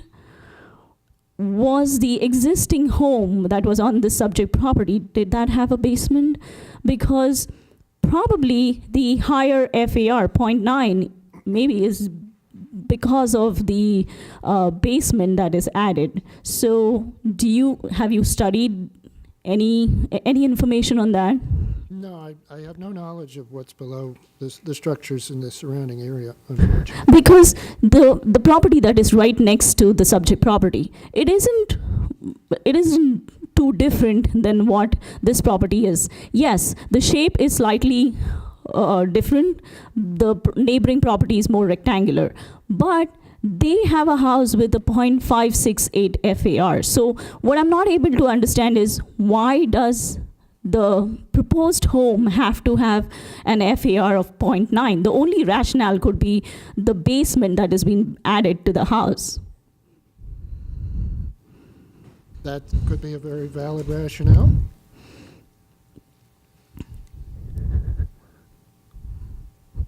By the way, also- just before you answer Go that ahead. question, I think we need to probably mark this exhibit because It's a part of the memo. it's in the memo. Okay. Yes. All right, I just want to Yes. make sure. Okay. Yes. Okay. No, I understand that. I was going to We'll say. stipulate that's in the memo, but That's just as fine. far as it's a tax map, as long as we can all agree that tax maps aren't necessarily always accurate 100% to a T. I have no problem with my planner answering questions, but they may or may not reflect updates to homes, renovations, expansions. And I'm not saying there were any or aren't any, just for the record, it is from the tax map of the town. You can go ahead. If I can, yeah, just, Ms. Savant put forth a very good, careful analysis, and certainly for knowing her for many years, it's what I would expect her to do. You landed a very good planner there in hiring her, I must say as well. But that's an aside. On the facts of the case, it is very clear to me in wherever I am working as a planner that new construction is not built to a tiny standard. In their day, the surrounding, the entire area probably began with very modest bungalows for seasonal use, taking advantage of vacations near the water. Certainly there are areas like that all up and down the east coast of the U.S., certainly in New Jersey and Massachusetts, where I have direct experience. So today's consumer is looking for something where they can put an extra piece of furniture that might not fit in the home next door because the rooms are indeed very narrow and constrained. I find actually from a safety perspective that a room that has a realistic walkway through it is safer than a room that you have to navigate around furniture because that's the only pathway to get from where you are to the exit. So in one sense, having adequate space for basic needs, a dresser here, a bed there, we're not talking about anything overly done here in terms of space in the home. So for me, this is a very modest effort for new construction in a very desirable area, which is a rare combination. Usually desirable areas draw to them real aggressive applications for putting as much as possibly can be fit there. This is not that kind of application, in my opinion. This is an application of a reasonable fit to a fairly constrained lot with giving respect to all the purposes of planning that we like to see. Adequate spacing of buildings, a nice cadence along the street, providing the parking, not making it look too big. The height is kept to a diminutive level. It's a two-story structure, but it doesn't have a peaked roof, so it's going to look shorter in its configuration on the ground. So with all those factors conspiring on that site, I think it's a winning proposal for the reasons I stated in my testimony, but also what I recognize as continuing to give life to this very nice community with a new structure. All right, before, Ms. Savant, before you respond, I want the record to be clear, because the exhibit I'm looking at in your staff memo on page 4, albeit it is the tax map, I believe this is a little different exhibit because you've marked it up, and I want the record to reflect the fact that, and Ms. Silverman, I'm going to request that this be marked as OB1. Old Bridge 1, all right, because it is part of a document that was prepared by our professional staff. And in this exhibit, there are notations in pink which are written on top of these lots, which correspond to the floor area ratio for those particular lots. And as our planner testified, the largest floor area ratio she was able to discern in Block 55 was on the immediately adjacent lot, which was .568. Yes, that's correct. On Block 56, it ranges from .213 to .44. I can't make out the one that's back on Lincoln. And then on Block 54, they range from .159 to .269. And then on Block 55, and Kim, maybe scale it back a little bit because I can't read it all. That's her. Okay. They range from a high of .568 and a low of .169, and the majority of those lots appear to be in the range of 20% or 30% floor area ratio. So just so the record's clear. So, Mr. Pesolano, question. So, I know you have a lot of experience in Massachusetts and along waterfront. I'm not an engineer, but do those houses have basements? Because the only thing I know is how homes in Florida don't have a basement. And I thought it has something to do with the water table and the water being around. So this is a shore, and the water table obviously is going to be closer. So is a basement possible in a location like that? And that's why I asked if any other houses in the neighborhood have basements. I observed the water level to be lower, considerably lower than the land surface at the corner of Lincoln and Bayview. So I had no concern about water even coming close to the bottom of the basement there. Okay. Okay. And yes, they do have basements in Cape Cod, because that's, where else are you going to grow mildew? Just to finish up the discussion, I too was curious about what Ms. Savant raised in her memo as far as the neighborhood and the density. I downloaded a tax map showing a wider area, the area to the east of the Lawrence Harbor Commercial Center there, basically, between that and the marsh. And I was impressed with a fair number, at least 25% of the lots are roughly 20 or 30 feet wide, 20, 25 feet wide. And so I made a point in my field work to observe what's happening on those lots. I could see from aerial imagery that homes were on them and fairly side by side to each other, but I got an appreciation for what's happening on the ground by visiting them. And in each area, there seem to be clusters of them throughout this wide area concerning 1, 2, 3, 4, 5, 6, 7 blocks, plus the perimeter along Harding and between that and the marsh. My lasting impression is that those homes are the ones that I told you were almost touching each other in some places, sometimes 3 feet between them, sometimes 4. The home we're proposing has a generous spacing between the home to the west and the proposed home much larger than that. So we can't do anything about the existing configuration, but out of sensitivity to that, And for relative reference, I believe that the spacing we've provided is adequate and in keeping and actually generous compared to some of the other properties in this immediate neighborhood.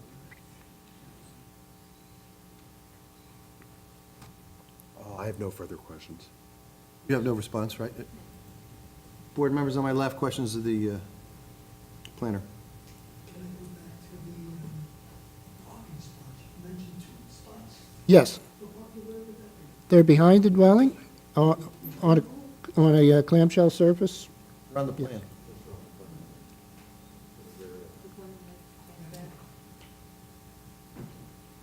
And back to your question about Lincoln, I observe that to be a two-way residential minor street, serving really the properties that front on it. This wasn't a through street by my estimation. It did have a stop sign at each end. Bayview was also a two-way directional street. So people traveling east on Bayview, would they see the traffic coming up Lincoln with that home? I see what you're getting at. Yes, I believe they would, because the curb line is farther out from the property line. So there's an opportunity to see a car approaching the intersection. Anything else, sir? Okay, anybody on Is my there, left? is, Go to Mr. If I can, sir, the adjacent properties on Bayview appear to be, driving by the property, about a 6-foot setback. And they're further from the road. Is there any way to adjust the plans to move them so they're similar to the adjacent properties that have been there for a long time? The setback is what concerns me, the 2 feet facing Bayview, and then the side setback on what appears to be a pretty well heavily traveled road in that area, Lincoln. So the visibility on that turn is compromised, as well as complying with the existing structures for the setback. I'm going to defer to the architect who designed the home to answer any questions about sizing, what effect that might have on the building. But as I said before, because even though it's got a shorter setback than required, there still is space between the front of the proposed dwelling and the curb line, allowing for visibility of a vehicle and allowing a vehicle to see westward on Bayview. The curb line or the street line? There doesn't appear to be a curb line. The street line, forgive me, yes. So that question still stands. I'll turn over the mic. Fred? There's 3 adjacent properties going to Garfield. So there's 4 properties between Lincoln and Garfield, Correct? and the other 3 properties that are existing have a setback of approximately 6 feet. You're referring to the front setback or the side setbacks? Front setback, Okay. sir. It appears that this will stand out, especially as a corner property compared to the other properties. I think we're almost close to 5 feet at the corner. It's 4 feet at this end, so we're close to the numbers you're talking already. And then we have an open porch at that point that I don't think anybody in a low car will see, but in a standard car, you'll be able to see over the rail of that car through this space here. So that'd be my first concern. In shifting the building back, the only issue I have there is that it exaggerates the nonconformity in the rear corner and pushes this piece closer because of the diagonal of the property line. The barrier wall, I guess, is a concern as well. That's not part of the building structure, but This piece. it stands out compared to the other properties. Is the applicant willing to, To lower that wall. no, let's go a little further, okay? It's not just lowering the wall. Perhaps scaling down the size of this structure. That's my point. Yeah, I mean, let's not beat around the bush. Let's consider scaling down the size of this structure to provide more of a setback. I see some residents in the back nodding their heads in approval, and I'm assuming they're some of the objectors on this application, but I think there should be some serious thought given to that. Okay, That will, and by the way, that will obviously reduce the FAR ratios, and will also abate some of your bulk variance relief. My client certainly hears the board's concerns and would entertain, if need be, taking a timeout, gathering with his professionals, redesigning a plan with a bit more of a setback to address the concerns we heard here tonight, and we'd be more than happy to come back before the board in September or whenever you're Yeah, going to come. I think that's probably a good solution. Go ahead, Mr. Walker. I noticed on the survey, it's just a basic survey showing the vacant land and the size of the vacant land, but it's not showing the site triangles. I'd like to see a survey with the site triangles of your, of this existing building on there, so we can see what kind of traffic impact there's gonna be. Oh, I apologize. We can do a triangle. He wants to see the traffic, the triangle, the triangle. So we can get, we will do. That's what we were just talking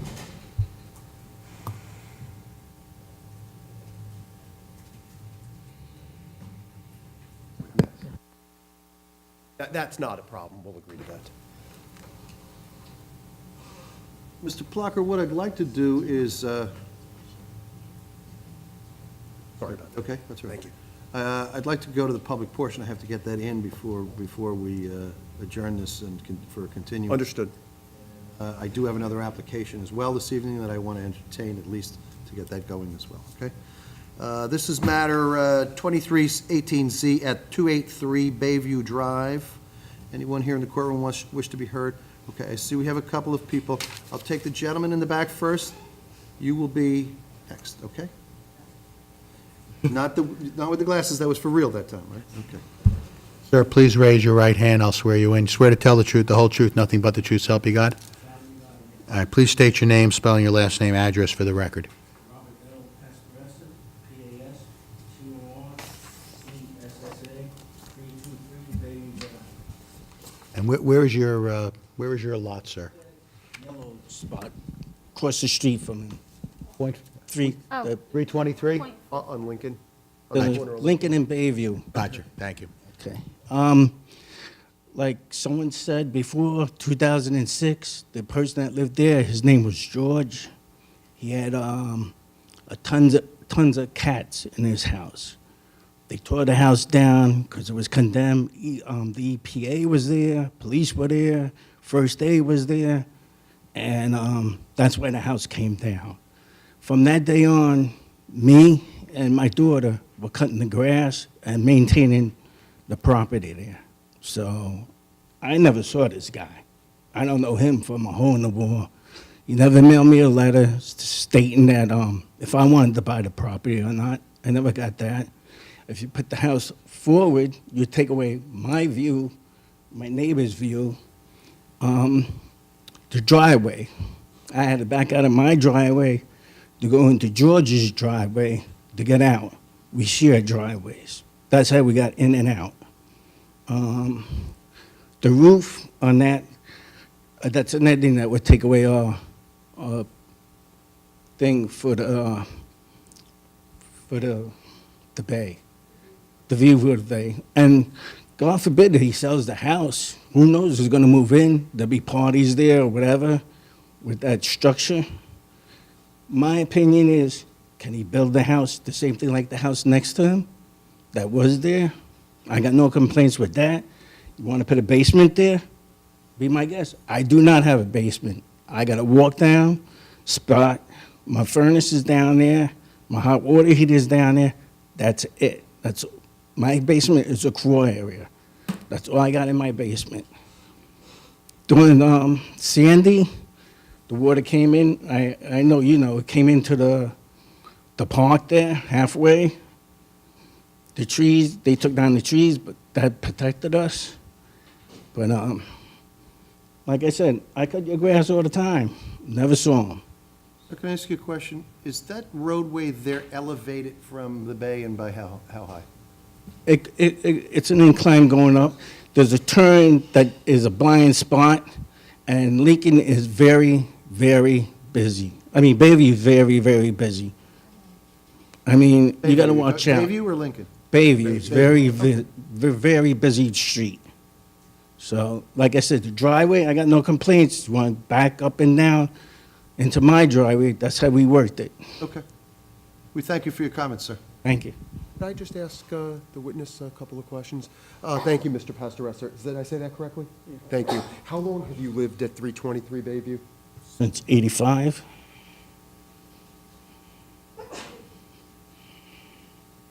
That's all I have. Thank you. You can leave the microphone with us.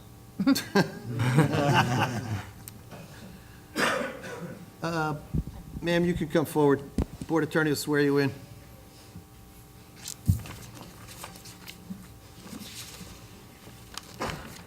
Ma'am, please raise your right hand. Swear to tell the truth, the whole truth, nothing but the truth, so help you God?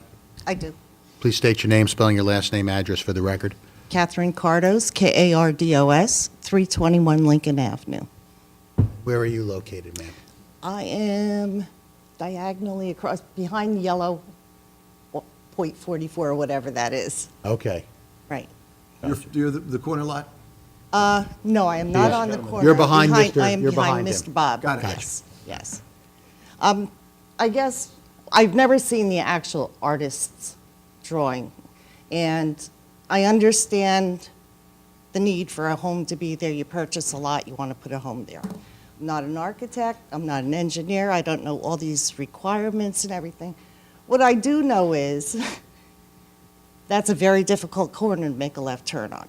With an empty lot there is a very difficult corner because you have to pull your car all the way out so you can look left because of the shape of Bayview.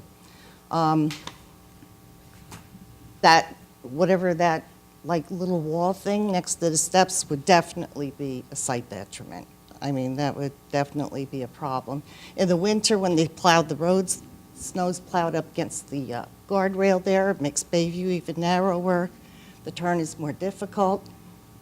And I guess, you know, I'm not a fan of contemporary, but I have no problem with it. Better to have a house there than not. My real objection, after the safety issue, is the roof deck. I highly, highly, highly disagree with the need, or, I mean, I feel like that's an invasion of my privacy. My house is one story, turn your head to the left, you're looking down into my bedroom, living room. I don't care for that. I'm nervous.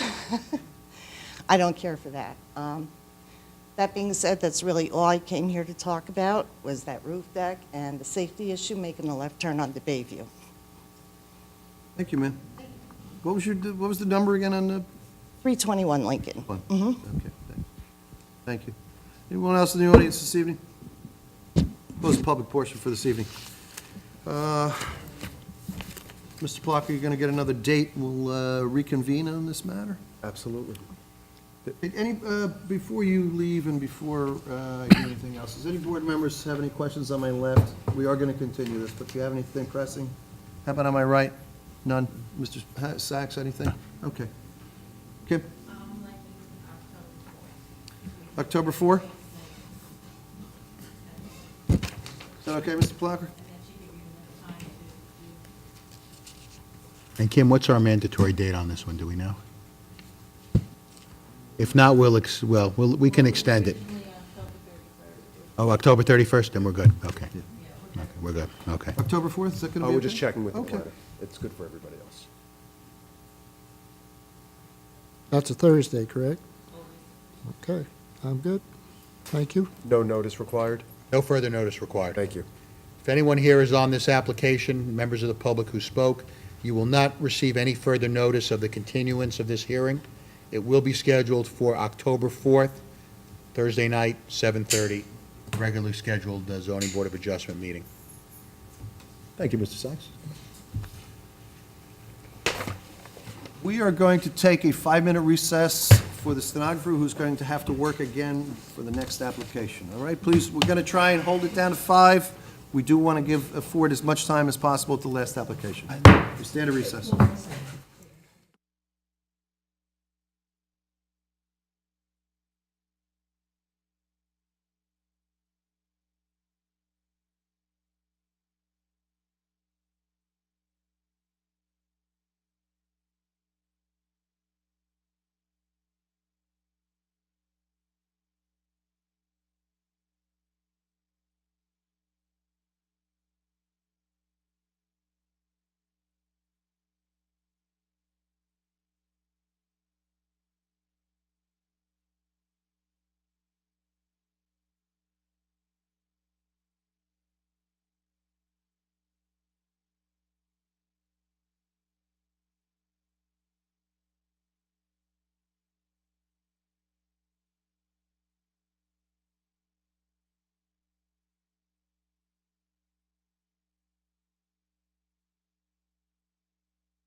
Ms. Silverman, can we have a roll call, please?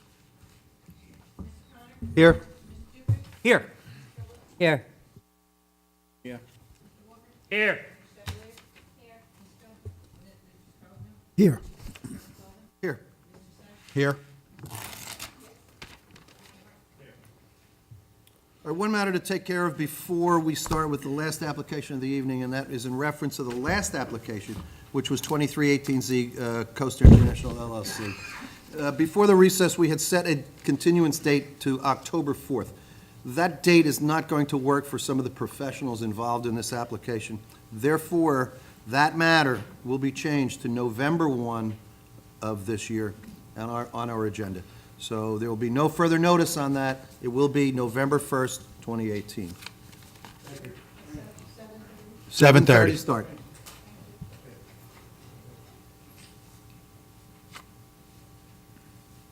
Okay, that brings us to our final application of the evening, and I'll call that, it is 42-17Z DSZ LLC, 301 John Wall Road, construction and operation of an office fabrication in proposed new building.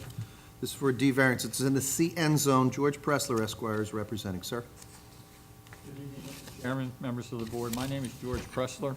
I'm the attorney for the applicant. I am an attorney at law of the state of New Jersey. And with me tonight are Mr. and Mrs. Zimmerman that are to my left and to the rear. If you'd stand up just for a second. Thank you.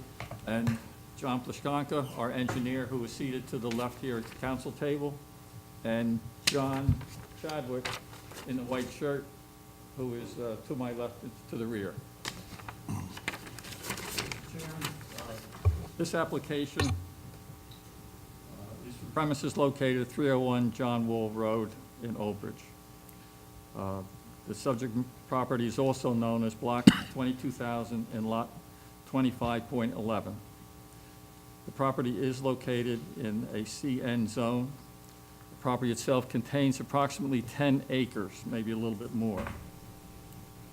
There are presently several buildings on site, a 1- and 2-story single-family home along John Wall Road, a 1-story building and greenhouse located along Englishtown Road, and 2 farm storages. The applicant proposes to use the building as an office and also a fabrication operation and a warehouse for inventory and for farm equipment. Without further ado, I've tried to make my opening quickly. I would like to have Mr. Plashkanka sworn as our engineer. Thank you, John. Swear to tell the truth, the whole truth, nothing but the truth, so help you God? I do. Please state your name, spelling your last name, professional affiliation for the record. John J. Ploskonka, Ploskonka, professional engineer, Manalapan, New Jersey. John, have you had an opportunity to visit the site? I will say that I'm familiar with Mr. Ploskonka as a professional engineer. He has testified before this board many times in front of myself and many of the other members. We'll accept his expertise. Thank you, Mr. Chairman. You have an opportunity to visit the site? Yes, sir. And could you describe the site for the members of the board? As you pointed out, it's a 10-acre site on the corner of John Wall Road and Old Bridge Englishtown Road. It is a property that has a number of buildings, which included the 2 long warehouse buildings. It has 2 single-family homes close to John Wall Road. One is of historic nature, has greenhouses, has a big open field that there are many, many goats in as part of the farming operation. And could you describe to the court exactly what this application contains? The applicant proposes to have his office moved out of the historic building into a proposed new building facing Old Bridge Englishtown Road. He has a specialty operation that's very low intensity. To make patented, customized hygienic pipes supports used by most of the pharmaceutical companies in their manufacturing and production areas. It's really a clean, low-intensity operation. He proposed to retain the 1-story and 2-story single-family homes on John Wall Road, which are non-conforming to the zone, and hopes to subdivide those off at a later date at some time in the future. The site plan submitted with this application shows the construction of a 13,669 square foot building facing Old Bridge Englishtown Road, which would be his office fabrication warehouse building, and it would be about 250 feet from Old Bridge Englishtown Road, whereas 50 feet is required. So in front of the building, you'd have 20 parking spaces, 10 which would be banked and 10 which would be paved, and he would have his access from that road, Old Bridge Englishtown Road, into the new facility. Currently, he's using the access from John Wall Road into the property where he has his business in one of the long masonry buildings. He'll have a 24-foot wide driveway coming in, so it'll be good access for all his vehicles, which are mostly box trucks, although he does have an occasional tractor-trailer, and then they could also circulate through the property, and there would be an emergency access onto John Wall Road. My client tried to buy the property in 2010, and when he looked at the property at that time, there were a lot of problems with the land. There were a number of, like, squatter tenants on it. There was garbage. There was compressed tanks that were buried. There were leaking oil tanks. It was more of a junkyard. So if you look at the thing we gave you a few moments ago, you can see what the property looked like in 2011 on the second page, Exhibit B1, and a bird's eye view of the property at that time, and another bird's eye view at the same time in 2010. So it was a combination of a lot of debris and a number of businesses there. So he ended up purchasing the property, I think in 2012, and then he cleaned the property up. So if you look at the third exhibit, which is 2016, you can see all that debris is gone, and the property is in pretty good shape. You got farm animals out there, and he's kept it in a very nice condition. So he's taken something that was a lemon and made lemonade with this particular property in terms of cleanup, and probably spent somewhere between $100,000 and $200,000 after he bought it to get rid of the debris and the junk and to fix the buildings. Mr. Plesser, let's mark this exhibit as A1. Yeah. Can we make that A2? I've marked, I took the liberty of That's marking fine.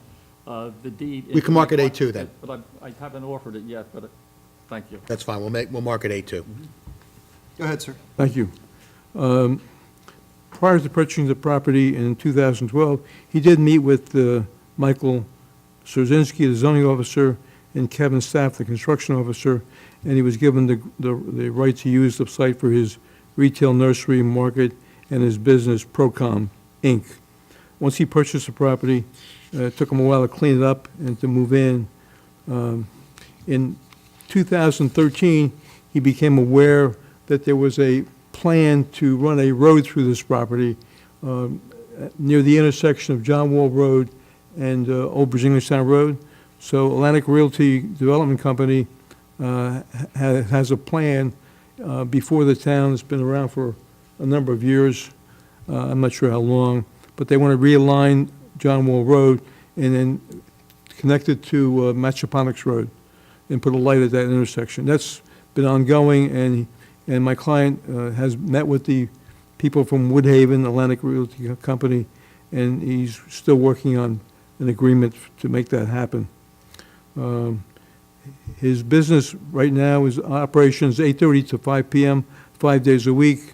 His new building would house the current office that's in a historic home that would be returned to the single-family home.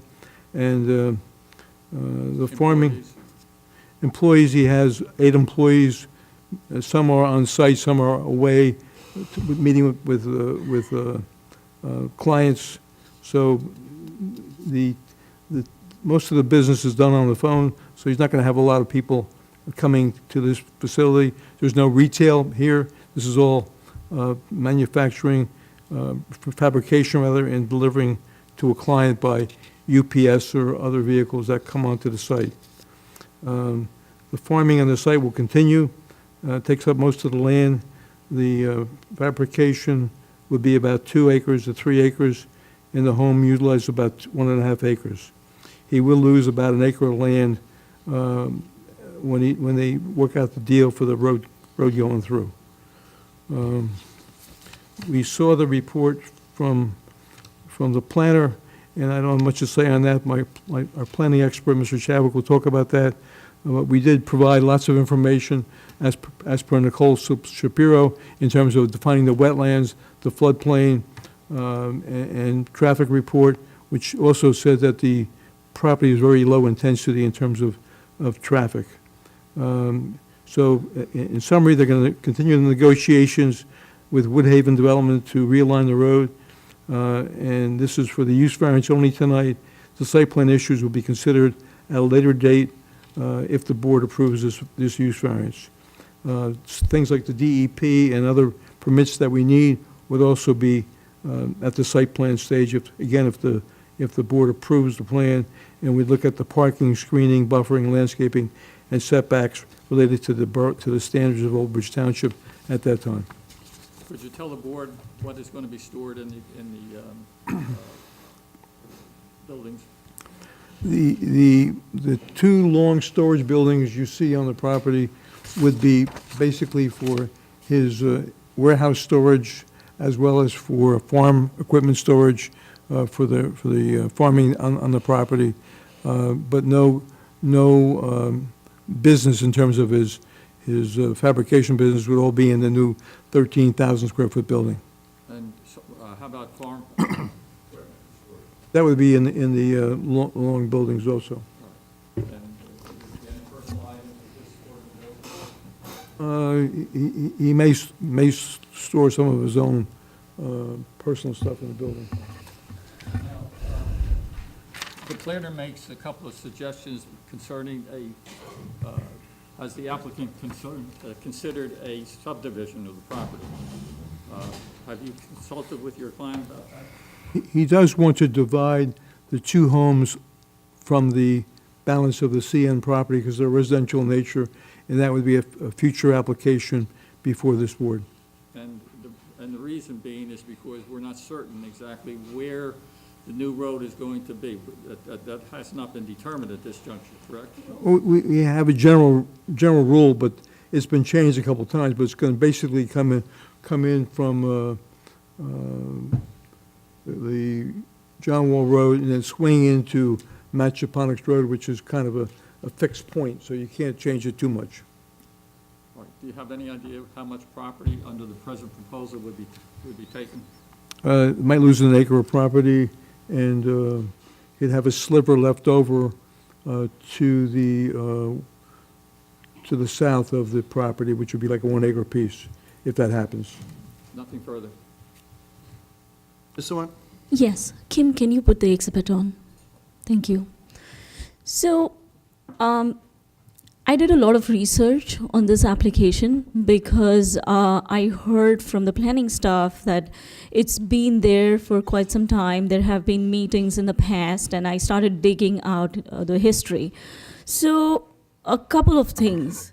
It appears that the fabrication business is currently in operation at that site. And what happened is the zoning office became aware of this illegal use of the property when some unpermitted construction was going on the property. So from what I hear, those storage areas or the warehouse, one of them was a chicken coop. And on one day, one of the zoning officer noticed that they have started raising the roof of the chicken coop. That's when, instead of citing violations, they were invited in to find out what's really going on that property. So, one, this property has multiple uses. There are 2 houses on the property. One of the house, which has, it's not historic in terms of SHPO designation, but it is on our township's historic list. But that property is used as an office space. The other house is used as a residence. there is greenhouse farming activity, and then in one of the two warehouses, fabrication is already being operated. And then I learned that as a part of Woodhaven development, there are plans to realign John Wall Road so that it aligns with Machaponics. And this is the latest concept the engineering department and the planning department has. If you notice, the realignment will split Mr. Zimmerman's property into two halves. One is that triangular lot which you see to the south of the road, and the bigger portion is the bigger chunk of the property. There will be some area lost in the expansion. So this triangular piece turns out to be roughly 1 acre, whereas the remainder portion of the property is roughly 8 acres. So this is what has been going on in the background. But at the same time, I was curious when I looked at the GIS data, the property is assessed as Q farm. So I was curious, like, okay, if I think that there is fabrication business being operated from the site, how come it's a Q farm? So I went to the tax office. Apparently, 8.5 acres of the 10 acres is assessed as Q farm. In other words, no other use can go on that 8.5 acres. So what is remaining after you lose 1 acre for the road expansion is roughly 8 acres of property. The 8 acres has 2 existing homes, the greenhouse, the farm, and the fabrication use. So in terms of taxes or being taxed, I mean, I just feel that if the 8.5 acre is true, all other uses have to be accommodated on that 1.5 acre, which is not assessed as a Q farm. So I just wanted to fill you in with all the background. I was hoping the zoning officer was here too, but whatever I have testified is the information I have got from the township engineer and the zoning officer, and I have reviewed files myself too. If you also notice, the John Wall Road extension actually cuts through the greenhouse. So there is a corner of the greenhouse that's going to be chopped off. So I really want the owner to tell us what's his future plan. And the question I asked, is he planning to do a subdivision, was one, planning-wise, there are so many uses. Yes, our township ordinance allows multiple uses on a property, but at the same time, how many of them? And from what I understand, the intent of the ordinance behind allowing multiple uses is when it's retail building with like 5 retail stores. Yes, one could be a doctor's office, one could be a store, and then multiple uses are allowed. But here we have a property where we have fabrication use, you have a residence, you have some other office, you have greenhouse. So I had concerns, and I felt maybe if he subdivides and has a portion dedicated for his fabrication use, then it might work, or he could justify the use then. But at this time, it's so unclear as to what's going to happen with the property. I would just add to that last year, we did meet with the engineer and Gil from building and our planner, and the planner at that time, O'Kane, and we went through many of the issues we brought to you today. And the decision was that we come back to the board for a use variance for this operation. And that's why we're here tonight. And just add to that the fact that if you look at the aerial photographs, this property was really a mess in 2010. And our client has done a great job in cleaning it up, and we can, at site plan level, work out what's going to be farmed, what's not going to be farmed, and what's going to be used. But you can see today, we want to move all the operation into this one building and have parking and an entrance from the main road, and continue to work forward with the engineer's office and the planner's office to make this thing work properly. And again, Mr. Chairman and members of the board, and I was part of the meetings that took place, it is clear that we are following their direction. They suggested that we come here for the use variance, and that's why this application is actually being bifurcated, because if we're successful in getting the use variance, we will then come back with a site plan approval and go before the board. And that was the intent with the combination of all the members, my professionals, and the professionals from the town. Professor, Mr. Sachs? Yeah, I just have a couple questions. I mean, I understand, some of these uses on here. Obviously, we have these 2 residential uses. Then there's this greenhouse. And I don't know if maybe your clients can testify to this, Mr. Pressler, or not. I don't know if Mr. Plaskanka can do it, but the existing greenhouse, what is that existing greenhouse being used for now? I would ask Lisa to mention. We'll have. Yeah. What other Lisa questions? Zimmerman. All right, well, why don't you bring her Have us sworn up? now and- Yeah, might as well. Let's do it now. Yeah. Ma'am, please raise your right hand. I'll swear you in. Swear to tell the truth, the whole truth, nothing but the truth, so help you God? Okay, please state your name, spelling your last name. Lisa Zimmerman, Zimmerman. Okay, and your affiliation for the record? You're part of, Yeah. the owner? Okay. All right. So the farmhouse, we have a farm manager, Izzy, and the greenhouses are now being used for kind of like a manger for the animals. All right, so it's not being used as a greenhouse, it's being used sort of as a barn? Well, they call it It's a barn, okay. It's like a barn, All right, yeah. and you said there's farming activity going on, so what exactly are you I think growing, we- cultivating on site? I think we have 30 goats, All right, when you say farm, all right, so you have animals? animals. Okay. But in So you're not total- growing anything? No. and Okay, Making goat cheese, but okay, all right, so you have animals that a you're... lot. Probably we're reaching around 72 animals. Okay, and these are farm animals. All right, all right, so, and the masonry building, which I guess is the existing vacant warehouse building at the north side of the site, what type of equipment is being stored in that building? Farm equipment, Such as? tractors, backhoe, Okay, and some personal items. okay. Okay, right. I mean, the food for the animals. All Not right. everything can be kept in the greenhouse, as we call it, but the barn is not that big. All right, and is there anything else being stored in that building? No. Okay. Now, our planner indicated that you're doing some fabricating, I guess, for your business. Where is that occurring on site?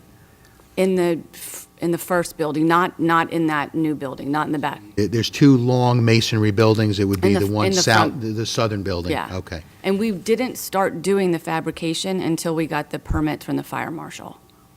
Okay, so you got a permit from the fire marshal, and did you get a In- zoning permit from? In 2014. Did you get a zoning permit from the town? Um, Probably not. Okay, I didn't think so. Okay, all right.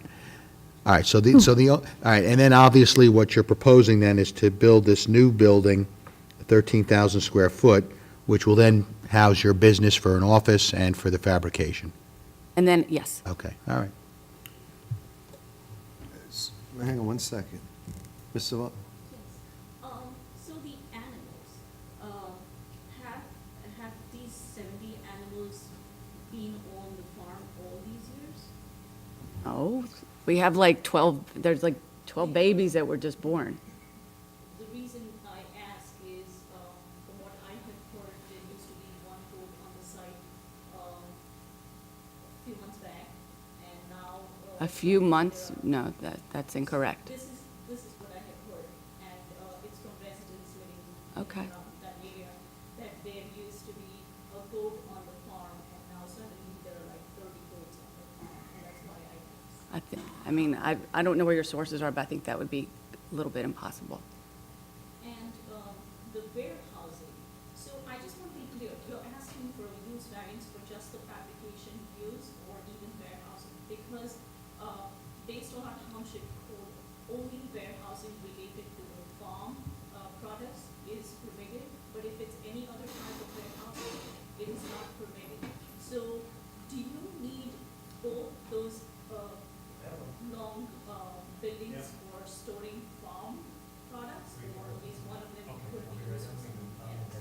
Well, we want to relocate the business over there.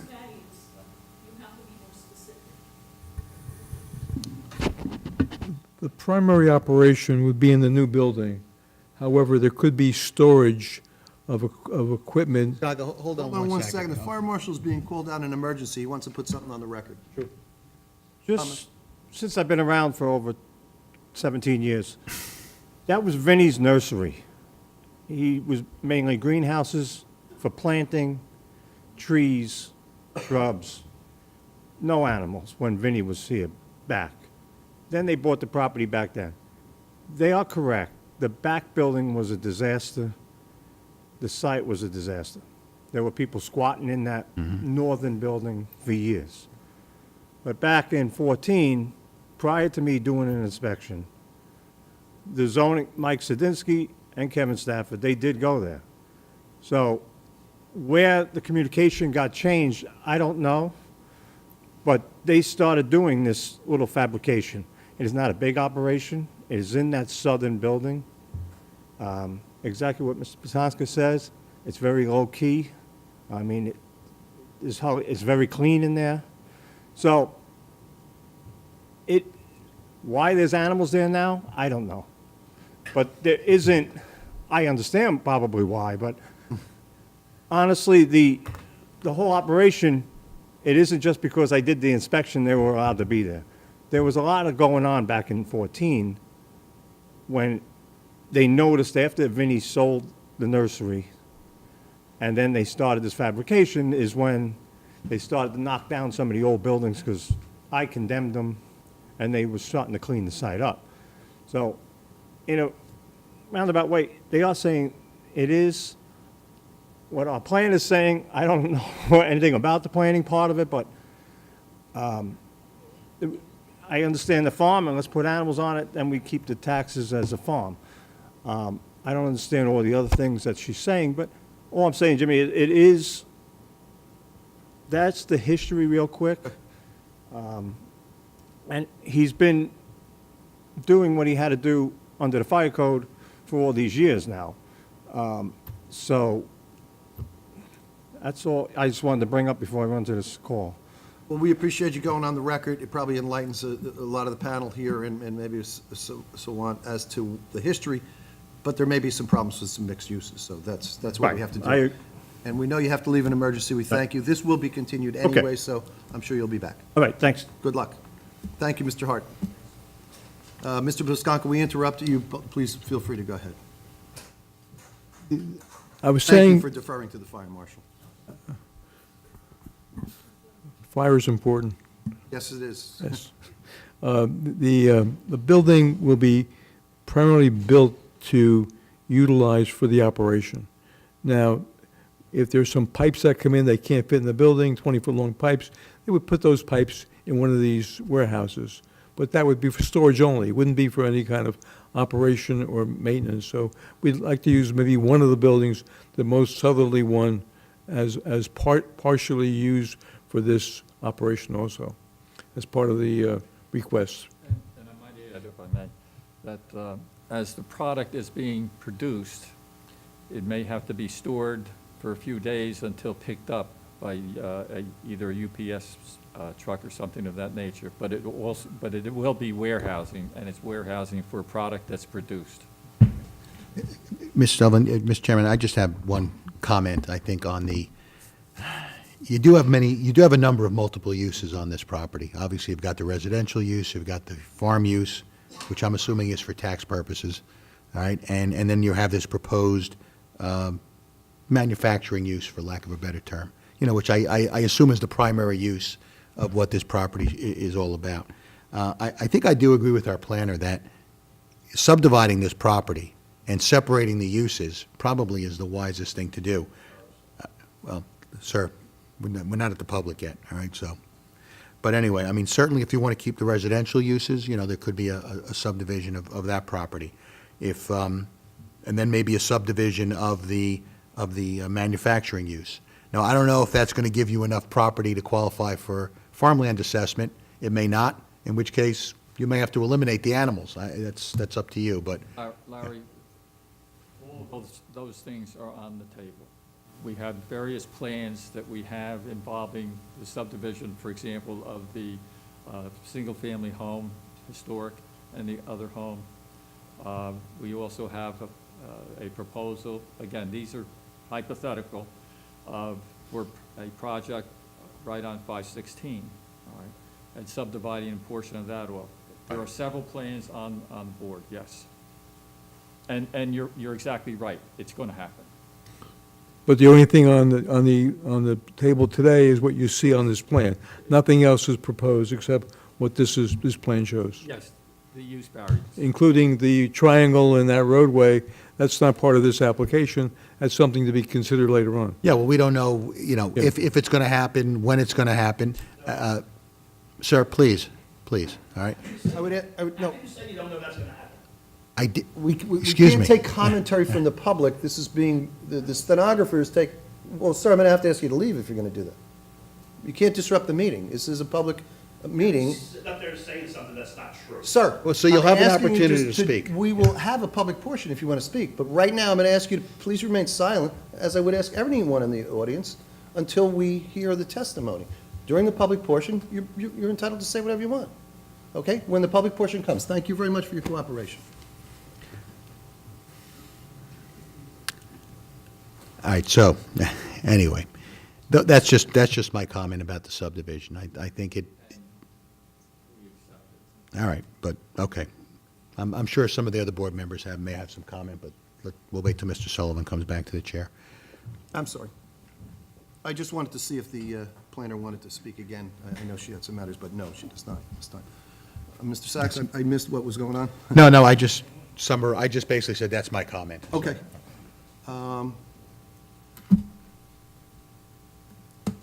Do you want to put anybody else on the record tonight? Yes. And then we're going to, Our planner. Okay. Thank you. Mr. Chadwick?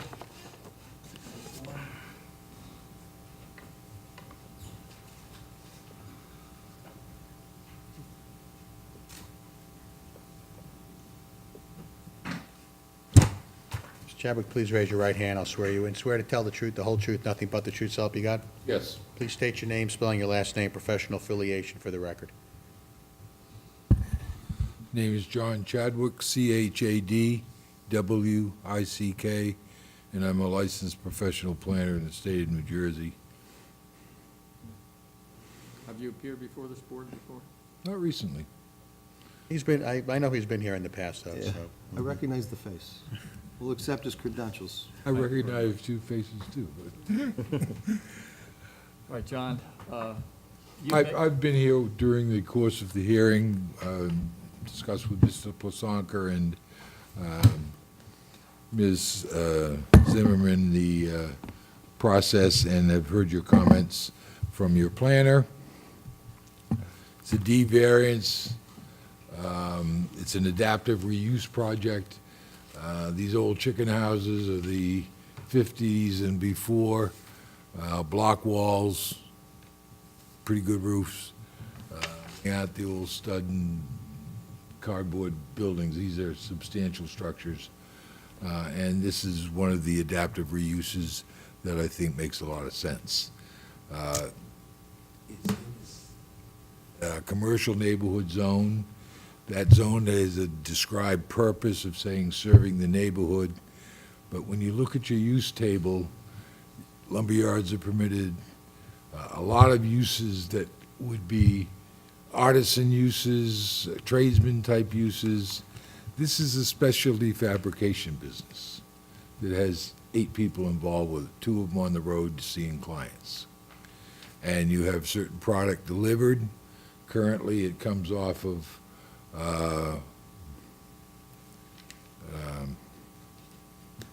John Wall Road. And the proposal, could we get the concept map back up on the screen? If you don't mind.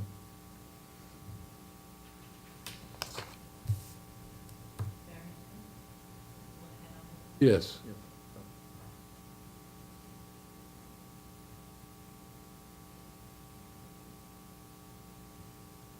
Get part of it there. Getting there.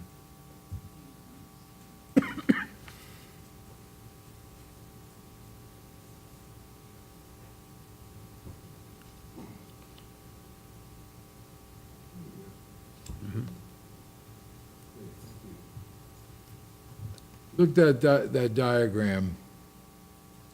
This is kind of the first step of sorting this out as your planner described. I mean, it's not rocket science, but it's kind of like scrambled eggs at this point.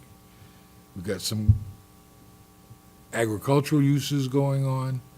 We've got the greenhouse that was a greenhouse. We've had a site that was a debacle, and you've heard the fire marshal described what it was and how much, and Mr. Plasanka described, and the aerial photographs that we handed out show what it was and what it is today. So you have a business that came in, took a site that was a blight, and has cleaned it up. It's modified a building for a small specialty fabrication business. He converted a house to his office use. The proposal you